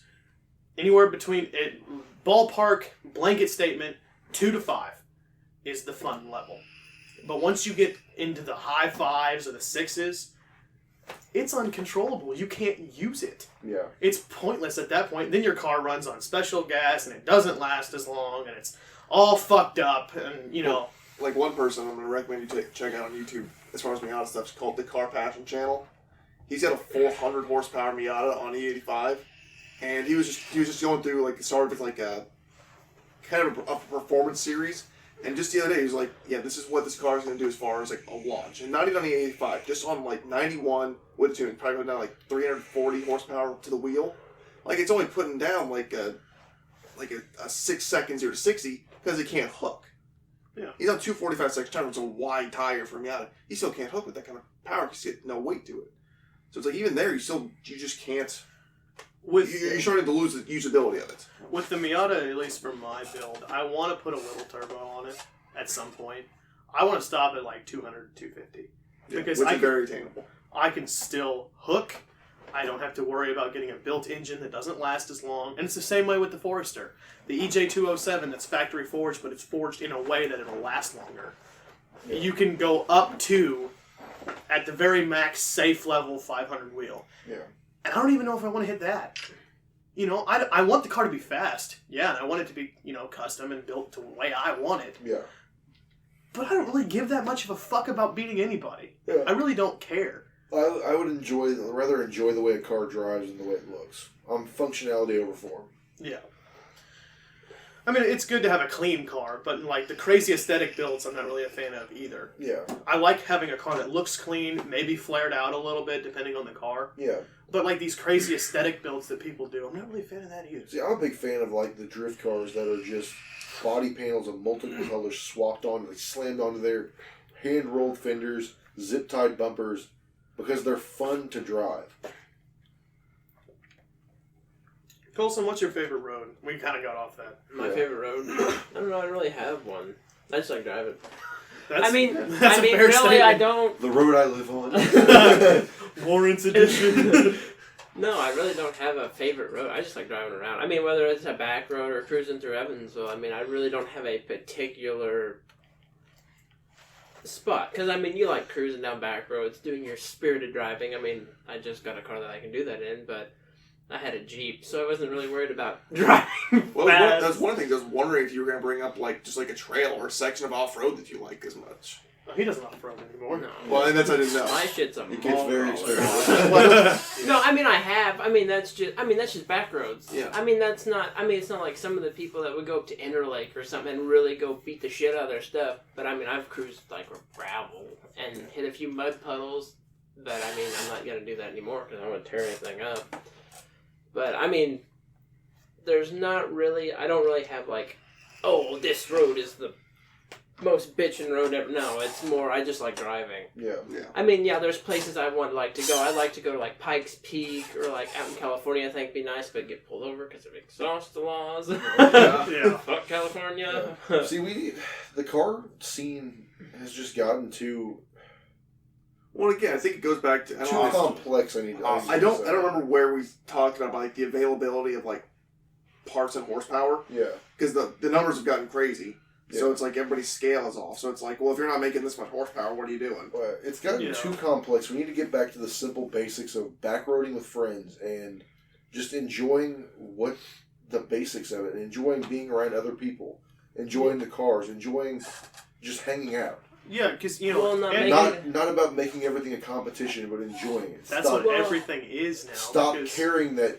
Okay, well, I can beat your car. Good for you. I don't give a shit. I'm enjoying my car as it is. Yeah. Well, Stop trying to make people not enjoy the vehicles they have. Well, it's like whenever, before A12 started, there was, did a lot of truck meets and stuff, is what I always went to, over in Evansville, and we'd be over where Sears used to be, over there at that shopping mall, and then we would cruise, and I'm using air quotes, to the old Walmart But it was never. I mean, you have a bunch of guys, big ass lifted trucks. I mean, hauling ass. While I'm sitting here doing 50 mile an hour, I'm doing the fucking speed limit because I can get pulled over. I'm not feeling that. But it was never. No, you just didn't cruise and enjoy it. It was all foot to the floor. Okay, now we're here. Now we're just sitting again. Because I think it'd be cool if we could find a bunch of different spots to go, like, be allowed to use their parking lot for the most part, and not even stay there long. But like, we could start at like North Green River Sonic. Hang out there for a bit. Okay, let's go drive somewhere. So then we just go cruise through Evansville, go maybe down to the riverfront. Yeah. But not try to get. It's not everybody just sitting there putting their foot to the floor like, oh, let's go. But more just like get up to speed limit, cruise, make some noise, whatever, jam your tunes and shit like that. But just enjoy the drive getting there, because that's one thing I think a lot of people don't. Well, that or for me, how I understand a cruise is, to me a cruise is a bunch of people together going to a place. Bare minimum, the speed limit, maybe even slower. I really don't give a shit. But a lot of people, I think, they see cruise. Okay, let me just go out and chance for me fucking. to haul ass. Yeah, or show people, off. or Yeah. two people will happen to get a stoplight together, and then they'll race from it. It's like, Yeah. no, just take off easy, roll through gears or whatever you're driving, and just enjoy what you're driving plus the cars that are around you. Because I enjoy that, to me, more than I would drag racing somebody. I think Just- 2020 we need to get back to the basics of car scene, like what it used to be. Well, where and like Yeah. even you're not trying to compete with everybody. If this is the message to anybody that's listening, if your whole goal in being on the page or anything is to be an asshole and talk shit and make everybody else feel bad about their builds, go to hell. Go to hell. I think Stallings agrees with You're he's going ruining the nuts car over here. scene. You are, for a lack of a better word, a cancer on car culture. Don't be the asshole that tries to make everybody upset. Support each other's builds. Nobody does that anymore. Nobody says, wow, I'm proud of that. It's cool that my friend or somebody that's in the same club as me is doing this. Bring that back. Bring back the supportive car scene. Bring back the aesthetic of being friends and hanging out with strangers that you've never met before, but you guys share a common passion and you want to enjoy your time together. Bring that back. Bring back the family aspect of 812. That's what I want this next decade to be about. Well, I mean, that's originally why we started this crew. Yeah. Was for anybody with any car, whether you had a hopped up car or not, or whether, you know, we started this crew so even people who just got their license driving, their fucking mom's car, could come out and enjoy the scene. Because just because you don't have a fast car or don't have a modified car or a cool car or anything like that does not make you less of a car enthusiast. Yeah. It doesn't. Horsepower is not relevant to enthusiast. Yeah. It's not. It's not at all. Stop asking what everybody else's horsepower is and trying to compete. Stop making everything a competition and start being supportive of what that person wants to do with their car. Maybe ask, what do you have done to it? Rather than, how That's the fast first- is it? I was gonna say, You can because ask Hassan, the first time I see a new face of the car meet, I walk up and I shake their hand, ask what they're driving, what their plans are, what they've done to it. It And doesn't. that's what we Yeah. need to bring back. Stop trying to race everybody. Stop trying to show off every time you get a chance to. Yeah, Just enjoy the scene. And Well, just sit it's back. it's not to say that a fast car or heavily modified cars aren't cool, because we don't No. think they No, are. But the people that make that try to make that everybody else's goal. Their goal, everybody else's goal. Yeah, the place Yeah. to the And place I'm to guilty be. of it as much as everybody else. Well, is. we all are. We all get caught up in the group mentality of that's how things have to be. And we all need to get back to the You drive a I have Corvette. never been about that. You're a Corvette driver now. Yeah, you drive a I Corvette. hey. Do you know how slow I drive? No, when, okay. That's No, So but I'm- listen, you're a Corvette driver now. Just but a quick I'm saying, side note about But I'm him, though. saying before Yeah. that, it was like everybody was always talking like, "Oh, my car does this fast," or "I want to race this person and try Yeah. to beat him." It's like, Who fucking I just cares? want to look at cool cars. I want to see, because I always because you might have somebody's done something with the headlights or something that's not like a aftermarket factory deal. Yeah. And you might, oh, that's cool. How did you do that and go up? And that's a good way. Like, if anybody listening is trying to know how to approach people or whatever, just be like, go up to them and be like, oh, hey, where'd you get these headlights? Or I like the wheels. What are they? Or different things like that, because you might learn something that you don't know, and you might be able to know something that the other person doesn't know about your car, and it's a learning experience for everybody, and it's just enjoyment of getting to know more people in Evansville, because I want to get to the point where I can drive through Evansville, and I can see, I don't know if I'd even see half the people in the group, obviously not at one point, but you might see someone cruising around like, oh, there's whoever that I met at the meet the other all the night. time, just because Yeah. we I live mean, close to each other. So I'm in all Mount the time. Vernon, so I don't go to Evansville Right. that much. Bring back the roots of car culture. Like, be unique, drive your way, be who you want, and build what you want. And don't try to ruin other people's ideas because you don't support it. Keep your mouth shut and let them do what they do and do what you do, and be supportive of everybody else in the scene. Yeah. Oh, because at the end of the day, it's not your fucking car. Yeah. It's their fucking car, and they're gonna put their money into it how they fucking want. So drop the fucking shit and just let them do how they want. That's the whole. That is why we love cars. It's because you can buy something, stock or not, and you can make it your own, however the fuck that might be. Yeah. And we should eliminate the part of, for example, and I know that this guy gets a lot of shit that he does not deserve, but like Jalon's car. I love Jalon's car. Jalon's car is clean as fuck. It's not fast, but God does it look good. But he loves it. And he loves his fucking car. I and that's love his great. car. I think his car is badass because I think it looks amazing. The night we lowered it here and drove it, Yeah. The that night car we was- couldn't get it off the fucking lift because it was so low. that was one of the funnest cars I've ever driven. I drove it a couple times at Discount Tire. He'd come to the meet and I'd like, hey, can I drive your car? He'd be like, yeah, do a flyby. It was so comfortable to drive and it's so fun and it looks so good. Yeah. It's just, I love that car. But it's not fast, so, a lot of people So give him nobody's shit. going to give him It's shit. like, about it, it's an automatic. Congratulations. Why isn't it got a turbo on it? Oh, So- Well, and, you got to understand. Stop turning everything into a competition and just enjoy the scene. Or you can take it at another angle, too. You can take it at, like, okay, I'll base it off this. Or you can go with Cameron or me or you.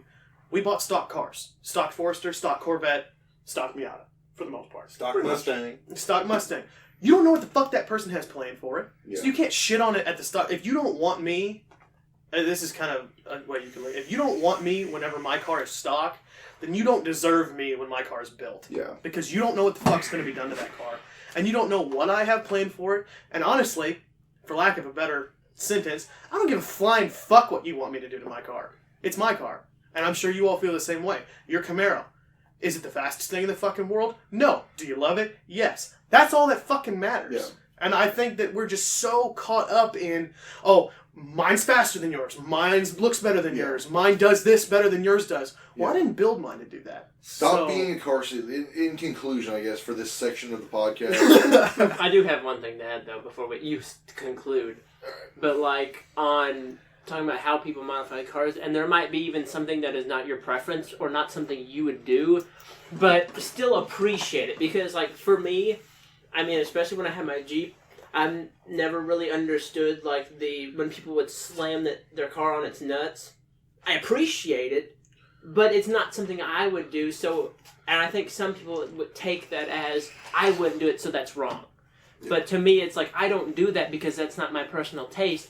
But if I see some whatever car, I mean, just dragging ass, I will still be like, that's pretty cool. I mean, I couldn't drive it because I'd bottom out. Somebody put money into that car, whatever it was, to lift it or lower it or do whatever, because that's what they wanted. Yeah, exactly. And that's all that really matters. Like, Jalon's car is really low. Your Jeep is lifted. My car doesn't run. But I mean, it's all about what you really want to do with the car. And you can't just judge somebody because they did it differently than you. Hashtag shorty hitters. Shut the fuck up. You don't count, Stone. Unless you've been really good friends with them, give them hell. Oh, yeah.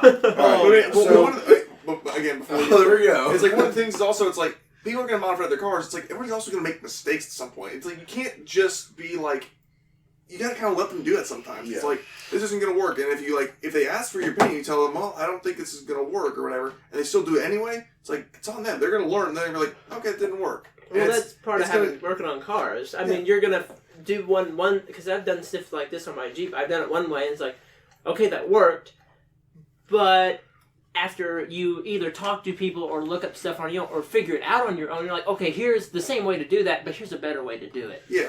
Yeah. Well, another thing that you can also do that I really love doing at the meets, talk to somebody you don't know. Talk to somebody who might have a different car. Yeah, I try to talk to everybody that comes out to the meet. The first time I do see too. them, I try to talk to them.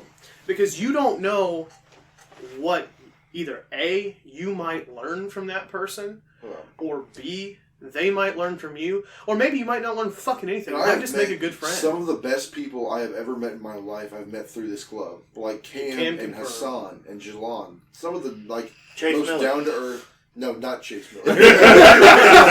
Just kidding. Chase and I are real close now. He's a damn good dude. Some of the most down to earth, incredible people I've ever met, I've met through this club, and I'm very thankful for that. Yeah. Some of the best Well, friends hell, I we've all met ever Cam had. at the first meet he came to. I Yeah. don't know, we got to He had talk a about Pico. my We were truck Pico or brothers from something. the first meet on. We met Pico before brothers. 812. Yeah, Pico Brothers. I met Cam before 812. Probably a good year before, honestly. Yeah, because we were both at USI at the time, and I had my '79 Ford, and he had the Lincoln, and he pulled up next to me. He's like, "Dude, that's fucking cool." Yeah, I've still got pictures from that day where they were parked next to each other. But he had this giant beard. So the first time I met him at the meet, Well, and I brought the Tahoe to the first meet, so I didn't have the Lincoln either. Yeah. And then you didn't have the Lincoln. Ford there. and then you brought the Lincoln one day. I'm like, "Holy shit! Yeah. I know this guy." Yeah, because Yeah. I think it was like you said, I got this old Ford, and it's like, well, gosh, it's red and white. It's like, I was like, wait, so many pictures. You showed me, I was like, you're the motherfucker that I knew. And I was like, I had the Lincoln, and you were like, oh. Holy shit! It's a small world in the car community, so don't be a dick. Yeah, exactly. That's why I try to drive. Like, I have a tuner car. I've got a muscle car. I'd like to own one of every general sect of car. Like, because I enjoy every aspect of cars for what they are, and enjoy the culture that goes along with each aspect of the cars. Yeah. Can confirm. And kind of go into like where you're saying like you can learn stuff from other people. It's like that's one of the things like it's my favorite thing on YouTube because I watch a lot of car stuff on YouTube. And my favorite thing to find is like whenever I get into a video where it's like, oh, I kind of got an idea of what's going to happen in this video, and you just learn something you just never would have caught on that's like super useful. Like in my car, in my Tahoe, it's got like the service airbag light thing on all the time, and it's like I've never just dug into it because it's like I don't want to fuck with this issue. It's probably been annoying. I have to like Was it a reset clock spring? things and everything. Huh? Was it a clock spring? Well, I don't. No, it's not it. And there's a video. I can't remember who exactly it's from on YouTube. But he's got like an 05 Escalade, so same year as my Tahoe and everything, and it's the same thing. All it is a single pin underneath one piece of plastic. You unplug it and plug it in 3 times because the pins get corroded, and then that goes away. That's all it is. It's just something that happens with old GM trucks. I would have never known that. I've never found the answer. It's something so simple. Yeah. And I would, if I was like skip that video, I've never found the answer again. Well, another big reason to not be a dick in the car scene, not only because it's small and you will become known as an asshole very fucking quickly. Secondly, is the car scene, and I've met a lot of people, and I'm sure you have too. The car scene is a home for a lot of people. Yeah. There's a lot of people It's their escape from their terrible lives. It's a lot of people who either have a horrible life, home life, whatever it is, or maybe they just never had friends. Yeah. Some people, they just kind of stayed sheltered through high school. They never really knew anybody. Yeah. And this is the first time they felt confident enough to come out and say, hey, I like that. I like your car. And then they start talking to the person. They get to know them, add them on Facebook or whatever. Yeah. And through that, they start hanging out. And now they have friends or a group of friends because they came out and they met somebody that with And something similar to interests. do. Something to do. Yeah. Something that you can be a part of. It's a way to find other people who have similar interests as you and make friends through that. Yeah. And I think, and I can agree with you with what you said. My best friends that I have ever met, I haven't met all of them through the car scene, but I have met a vast majority of the people I call my brothers Yeah. in the car scene since 812 started. With us, starting it a long ass time ago. I mean, hell, even before that, I met you through the car scene because you knew Coltrane, and Coltrane took us both I out met to our Colson first. through work. And Yeah. he Well, we mentioned knew the each car meet. other We went to high school together. high school together, We but weren't close then. I think it was before we worked together because I think one day you messaged me on Instagram about the Blazer. Yeah, because my Tahoe, I was And asking then we if they went down to the removed riverfront trim. one night and hung out, and then it's been a shit show ever since. Well, I remember because because you said Colson took you to your first meet. Mhm. He took me to my first meet too. And I took Stallings to his first. I took meet. I took everybody to. So if you really want to think about it, Coltrane is the reason 812 exists. Well, because I tried to start a group a while ago, yeah, and I really didn't. I started it, then I was like, I really didn't fuck with it that much. well, it just takes a group of friends, i.e. Well, yeah. us. Yeah. But I remember the first night I met you, because me and Colson were cruising around, because we had nothing fucking better to do, as is per usual. And he was like, hey, this guy I know, Kaelin Schaefer, he just got a new Camaro. You want to go look at it? He's at McDonald's. I'm like, fuck yeah! And I met you that night, and that's the Picked night you we up got... and we got pulled over. And we got pulled over, yeah. We were hot lapping the city of Mount Vernon. Got pulled over by browser. with Kentucky plates. Yeah, with Kentucky plates, title in the other guy's name, and insurance cards for another vehicle. And we got out scot-free. Yeah. But that's just some of the coolest shit. And, I met Cam and Hassan at that first meet that night that Wallace got put in jail. And Cut that out. cut that out. He don't give a fuck. He really don't.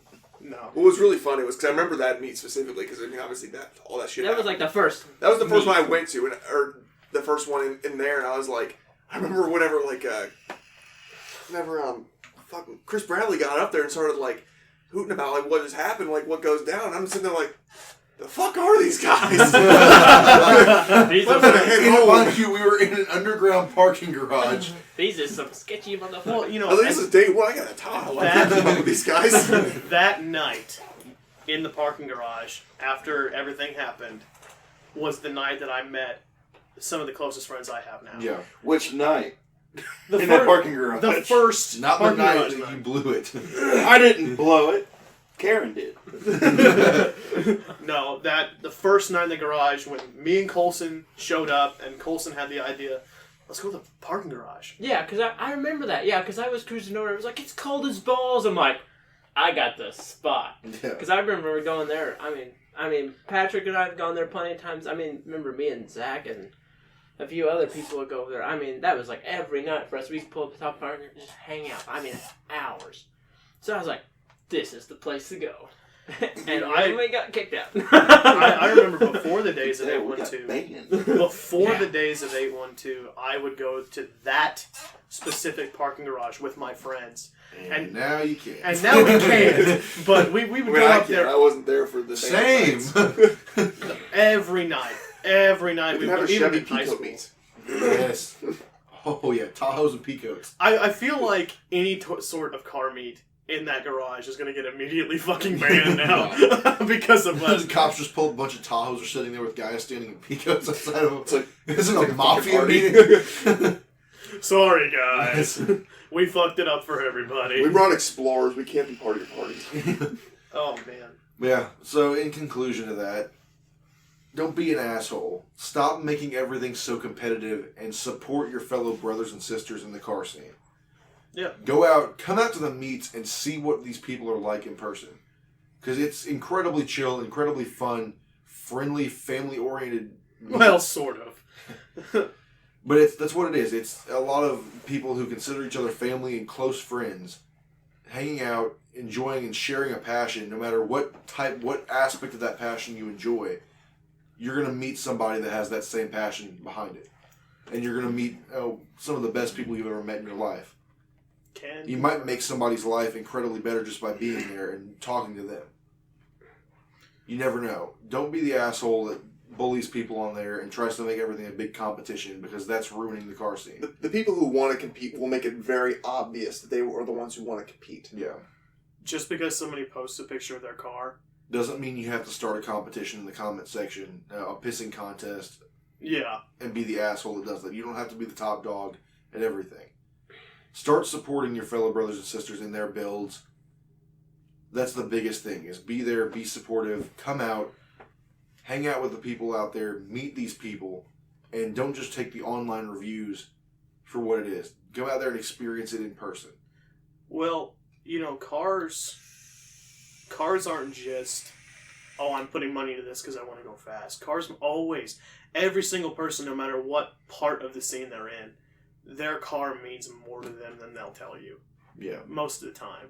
And that's something that we don't really talk about. Just because, it gets kind of deep and we don't really want to dampen the mood. But cars are not just oh, this is cool, I'm going to do this. No, cars have saved a lot of people's lives just because it gives them motivation to keep going.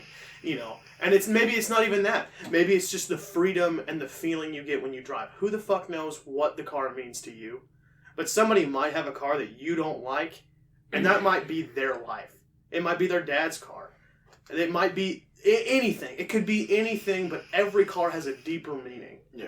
Than Or just... Even if they don't have a car they care about, they've got a car that they want more than anything. That keeps them... Their goal is to get that car. And that's... You need to start... People need to have more empathy in this scene. Well, you can't judge somebody at one point just because they drive a mom car, because that might just be all they can get. Yeah. And, you know, a couple years down the road, they might have the most badass car in the scene. You don't fucking know. So just because, you know, you don't like what someone drives, or you don't like how they modified it, or whatever, it doesn't matter. That car means something to them. Yeah. And they did it how they wanted to, or they're going to buy said car and do it how they want to do. Don't shit on them for the cars they want. Don't shit on them for the cars they have, or how they modified it, or what they do with their car. It doesn't fucking matter. Let them do what they want to do. If they want to do XXX to XX car, fucking let them do it. Yeah. And fuck you if you're going to judge them. Because that's their money and their passion, and there's a reason they want to do it, because that's just what they want to do. And there might be something deeper than that. Who knows? Because, like I said, cars, they're deeper than just four wheels and an engine. You can attach a lot of emotions to cars. I mean, and cars more than other items in general, because I think cars, literal or however you want to take this, they have emotions to them. Yeah. They're very human in that they have flaws and things that go wrong with them, so you can kind of always attach that sentiment to them of, like, trying to get them better, trying to keep them going if they've got issues, just because you feel for that, you empathize with that. It's like, you know, I mean, any number of cars, any project car. It's not because you want this car to be this, it's because you have a vision of this and you have an experience you want to get out of it that means something to you. It's not that, oh, I want a drift car so I can be cool like drift kids. It's usually like, I want the drift car so I can be around people that I like and want to hang out with. Yeah. And you can look at it in a bunch of different ways. Like, I know a lot of people will say to, a lot of muscle car guys will say to, for example, tuner car guys, well, you could do that a lot better with a V8. Yeah. Why would you want to modify a turbo 4-cylinder? You're never going to make that much power. Who says they want to? Yeah. Who says they want... In the end. No. That's Who not says what they they're want to go building the car straight line for. racing? And if they do, okay. You know, there's some guys who make monster fucking power out of a 4-cylinder or a 6-cylinder. Or a rotary, for that fucking matter. Who fucking cares? They did it with their money, and they love it. And that's all that really matters. We don't need... And we're all guilty of it. Every single person is. We're not trying to act like we're the gods of the community, we're perfect, because we're guilty of it. Everybody is. But Except fuck. Jalon. Except Jalon. Jalon's the nicest Jalon fucking is human always being. happy. Jalon is the nicest human being I think I've ever met. But fuck, guys, come on. It's a family, it's a scene, it doesn't Enjoy fucking the matter. scene, make it better, not worse. Don't be a bully, don't make everything competitive, and help your fellow brothers and sisters in this scene to better it. That's about where you can leave it. Alright, we go back to Stalin's question? Yeah, I was gonna say, after how long? Yeah. Close up with that question. So long, the narrator retired and they had to hire a new one. We'll close with the question of what genre do you feel you're a part of in the car community? Yeah, because I mean, I forgot where it was that started this whole tangent. We've probably been going for probably, 30, 45 minutes on that. Oh, easily. That one Well, section alone. 10 o'clock. Yeah. It is 10 o'clock. Yeah, and I got to get up at 4:45 tomorrow morning. Jesus Good God, Christ. why? Yeah. I got to work at 6 a.m. Oh. So, Kaelin, Back to square one. American Muscle or Tuner? Or any other genre.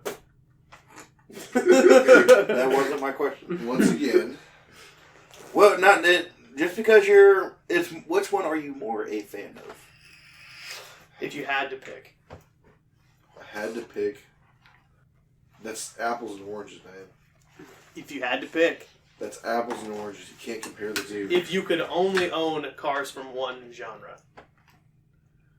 If you're Is that gonna what I own- asked? It limits it down, Stonge. To It makes put it easier. To put it that way, if I could only own cars from one genre, I'd probably have to pick Tuner. You're wrong. You're absolutely wrong. Pick another opinion. Not just wrong. It's of acceptance and empathy towards others, and your fucking opinion is wrong. Pick You're a not different just wrong. You're stupid. But And you're ugly, just like your mother. Shit. to put it the way to answer Patrick's version of that question, which is the only real way that I could actually directly answer it, is the way Patrick asked it. Huh. If I could only own That cars, wasn't my question. I will get to his in a minute. To answer the way Patrick stated it, tuners, because I have cars I could build for straight line speed. I have cars that are good for cornering. I have rally cars. I have drift cars. I have track cars. I have tuner cars are every aspect of racing. Even Formula One. There's every aspect of racing in different sects of that one part of car culture. The aesthetic behind it, it's a lot. The people who are into tuner cars generally aren't the competitive ones. It's more the muscleheads that are competitive and starting more or less the ones that are on the page we were just talking about. Generally. Yes, not, generally. Not all of the Not always. muscleheads. Generally, it's the tuner guys that are more laid back and accepting of everybody in the car scene and are more the laid back, empathetic types that understand other people's builds and are interested in that, the friendlier ones. They're not as competitive and standoffish. Generally. That being said, I'm part of both scenes. And you're an asshole. No. Yes, but no. Well, yes, but actually no. But yeah, if I had to pick one car type to own, it would be tuners. Because I could build, there's different types of cars to build for every possible aspect of racing I could see. Whereas muscle cars, they're more just straight lines. There's not really, unless you count like Corvettes and GTs as Mustang GT muscle car. 350. No, not Mustang GTs, like Ford GTs. No, Mustang GT 350 or Shelby GT 350. It is a track car. That is a corner car. I mean, I'm going to hit corners. I'm going to hit corners in a mid-engine C8 or a GT40. Right. I mean, if money wasn't an option, Yeah. yes. If I had to own like that, there's not. But even then, there's not really drift cars. They're not set up for drifting from the factory. They're harder to make a drift car out of. There's not really a rally car in the American muscle scene. There's not really there's not as many aspects of racing in the American muscle scene as there is in tuner culture, and that's why I would pick tuners over muscle for that aspect. If I wanted to do straight line, I could buy a Supra, 1,000 wheel horsepower Supra. That's a straight line car. If I wanted to hit corners, I've got GTRs I could build up to handle pretty decent corners. Oh, you got tons of options for corners. Yeah, drift cars, I can get a Fairlady Z. That's like my ideal drift car, or a Datsun or 240 or something like that. They can be built up for drifting. Rallying, obviously, Subaru. Formula One, Honda's got some nasty Formula One cars, man. Is there anything that tuner culture doesn't do? Not really. There's not really an aspect of racing. It's just a versatile type of vehicle. Well, I mean, that, and you can even go into tuner culture with, like, fucking Toyota, Hilux. Yeah. That's still technically a tuner car. Yeah. Technically. I would put that more like off-road / truck. Or mini truck, man.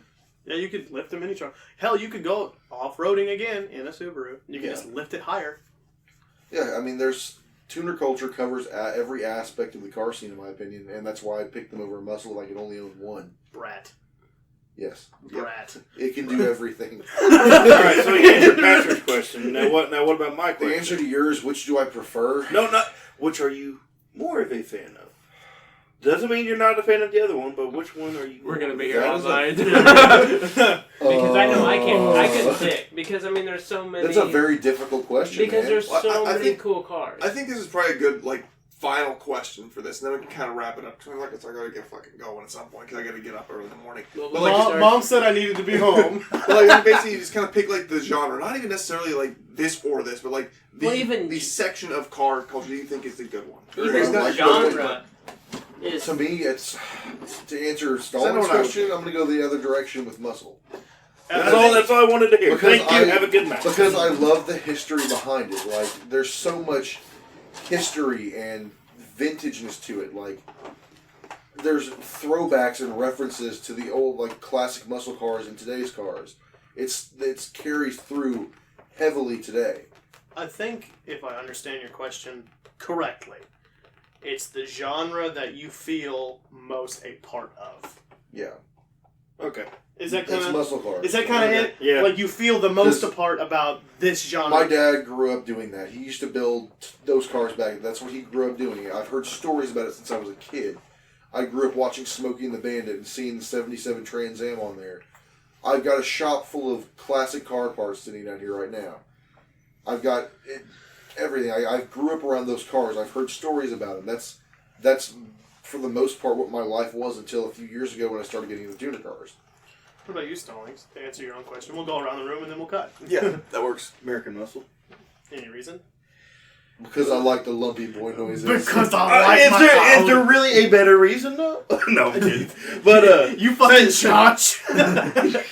same reason as Kaelin, you know, as far as historical value. Anybody knows me knows I'm a historical guy. And The look on your face. But on top, Stallings is a boomer. Okay, let's make it clear. but then on top of that, you know, I like straight line racing. I mean, That means he's scared of corners. Oh my god. corners are fake, right? Corners aren't real. Stallings, look outside the shop. Oh shit! Let's make it very clear to all the listeners out there, the 15 of you. I give it like 2.5. That's a very liberal This amount. is another two-parter. I can tell you that right now. This is a 3-parter. What are you talking We're about? already at 2 hours 30 something. Yeah, Shit. but half of this is gonna be cut out or just beep. Yeah, we got a lot of editing. Yeah, anyway, But let's continue. make it clear to everybody who's listening, we all razz each other because we've known each other for a very long time and we love each With the other. exception of Cam, he's the outsider. But now he's one of us. He's the new kid on the one block. of us.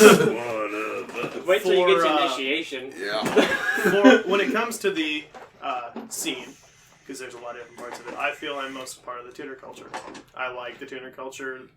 My personal preference, I like it the most. I feel that the most balanced cars, and like Kaelin said, I feel there's more to tuners than Just straight lines. just straight lines. You can do pretty much anything with a tuner car, and There's so many aspects to them. oh yeah, Tuner scene. I like tuner cars, and I not to be a dumbass like what you were saying, but I really like the sound of turbos on smaller displacement engines. I Yeah. like the sound, Which a is lot. why I like Lamborghinis. Small displacement. Oh. Small. It's a Small. V12. It is small displacement. I like tuner cars. I like how they drive. I like how they sound. I like what you can do with them, and I like how fucking cheap they are sometimes. Sometimes. Occasionally. But not the ones you really want. No, they're dumbassly expensive. Alright. Next. I would say probably muscle at the moment because that's mainly what I grew up around, is V8 vehicles, and every vehicle I own has a V8 in it, so... But I mean, I still like the tuner cars a lot, and I like to own a few at some point in my life, but just not at the moment. Cam? I mean, if you had to ask me right now which one I'm the most a part of, I would say that'd be tuner, just because the Miata is where most of my research and time and energy as far as diagnosing goes into. Yeah. It's The kind of Tahoe's learning not on a that tuner. The Tahoe is not a tuner. Tuner Tahoe. But I mean, as far as like the genre that I would most associate myself with, I think it'd be like, I mean, it's kind of hard to say what it would be, but like a vintage car, because that's what excites me the most, are older cars. Like, say you want to say it's like pre-80, because that's kind of the turnover in my mind as far as vintage and like retro. Yeah, like 79. Yeah, I mean, that's the shit that I like the most, and that's kind of the direction I want to take my Miata to, because it's modeled after old British Roadsters, which is what I want that to kind of feel almost like. I don't The want Miata to is like somebody told Japan to make a British roadster. and make it work. Yeah. Okay, James Plumford. That's exactly what happened. So I mean, that's it for me. Like, I like a vintage feeling car. So I mean, that's, if I could have my way with it, I would just be a very vintage feel for me. So yeah, that's it. Also, I people who are listening to this, like, we want to hear your opinions and stuff on this too. Like, comment on the post whenever Cam makes it, and like, let us know your answers to these questions, your opinions on what we talked about. Like, we want to know more about you guys. it used to be like when we were at like 100 people on the Facebook page, I knew everybody, and now we're at like almost 1,300, and I want to know more people. Like, leave, like, comment on there. Come out to the meets. I want to hear your opinions on these things. I want to get to know you guys more. Like, do we exist solely because of you and your opinions, and we want to hear more about it. Yeah, absolutely. And I think that's a really good place to kind of just wrap this episode up. I mean, like I said a few minutes ago, this one's probably going to be a two-parter. There's probably going to be a pretty stark difference between the two.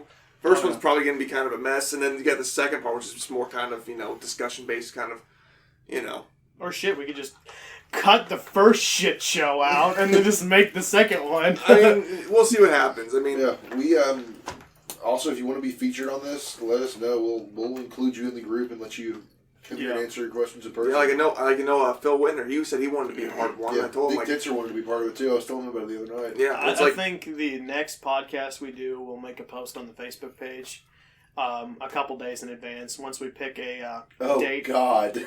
I mean, the trick is not getting too many people on here. 'Cause, Yeah. I mean, if you get somebody 1,300 on... people show up outside the door. Well, I think we should make a post more or less like questions you want to hear. Well, asked. that, and we will comment on the post if you want to be a part of it. We can't select everybody all at one time, but we will keep you on a list of a rotating schedule of people who and can work you into the podcast. Yeah, because, I mean, what I'm trying to do is try to get, topics that pertain to the people who are there. So, I mean, if I know you a little bit better, or if one of us knows you a little bit better, we can more easily get you in as opposed to if we just don't know anything. Because then it's hard to pick a topic that you'd want to talk about. Yeah. What we'll probably do is we'll just take who comments first, the first couple people who And add that comment, to the list. and we'll send them a message. And then as you comment, we'll add a list of a couple people per episode, 1, maybe 2, maybe 3, depending on how many people we have. Yeah. And then we'll work you in as we can. So then everybody who wants to be a part of the podcast can. We just can't do it all at one time because that'd just be chaotic as fuck, and it would probably be like a 5-hour recording session. Yeah. And It if we basically don't just know be you, like you, me, and Cam, like the basic 3 or 4 that do it every week, and then a special guest, whoever. Yeah, special goes guest. on the That'd be list. cool. Yeah. And we can message the guests beforehand, ask them any suggestions for questions or topics to talk about, so that way we have. Yeah, what they draw. That'll give us more topics to talk about too. We won't run out of them. Yeah, absolutely. So I think as we're going to wrap it up for tonight. I've got a lengthy drive home and not a lot of time to sleep, so... And this is Boost by Ear? Boost by Ear. That's the name of the podcast. So, and actually, I didn't show you the picture. I'll show you that here in a second. But that's our show for episode 4. And 5. and 4, 6, 5, and 6. 7. However this one's split up. We hope you guys have enjoyed listening. This is listening. going to be a mini-series podcast. It might be, but take it easy.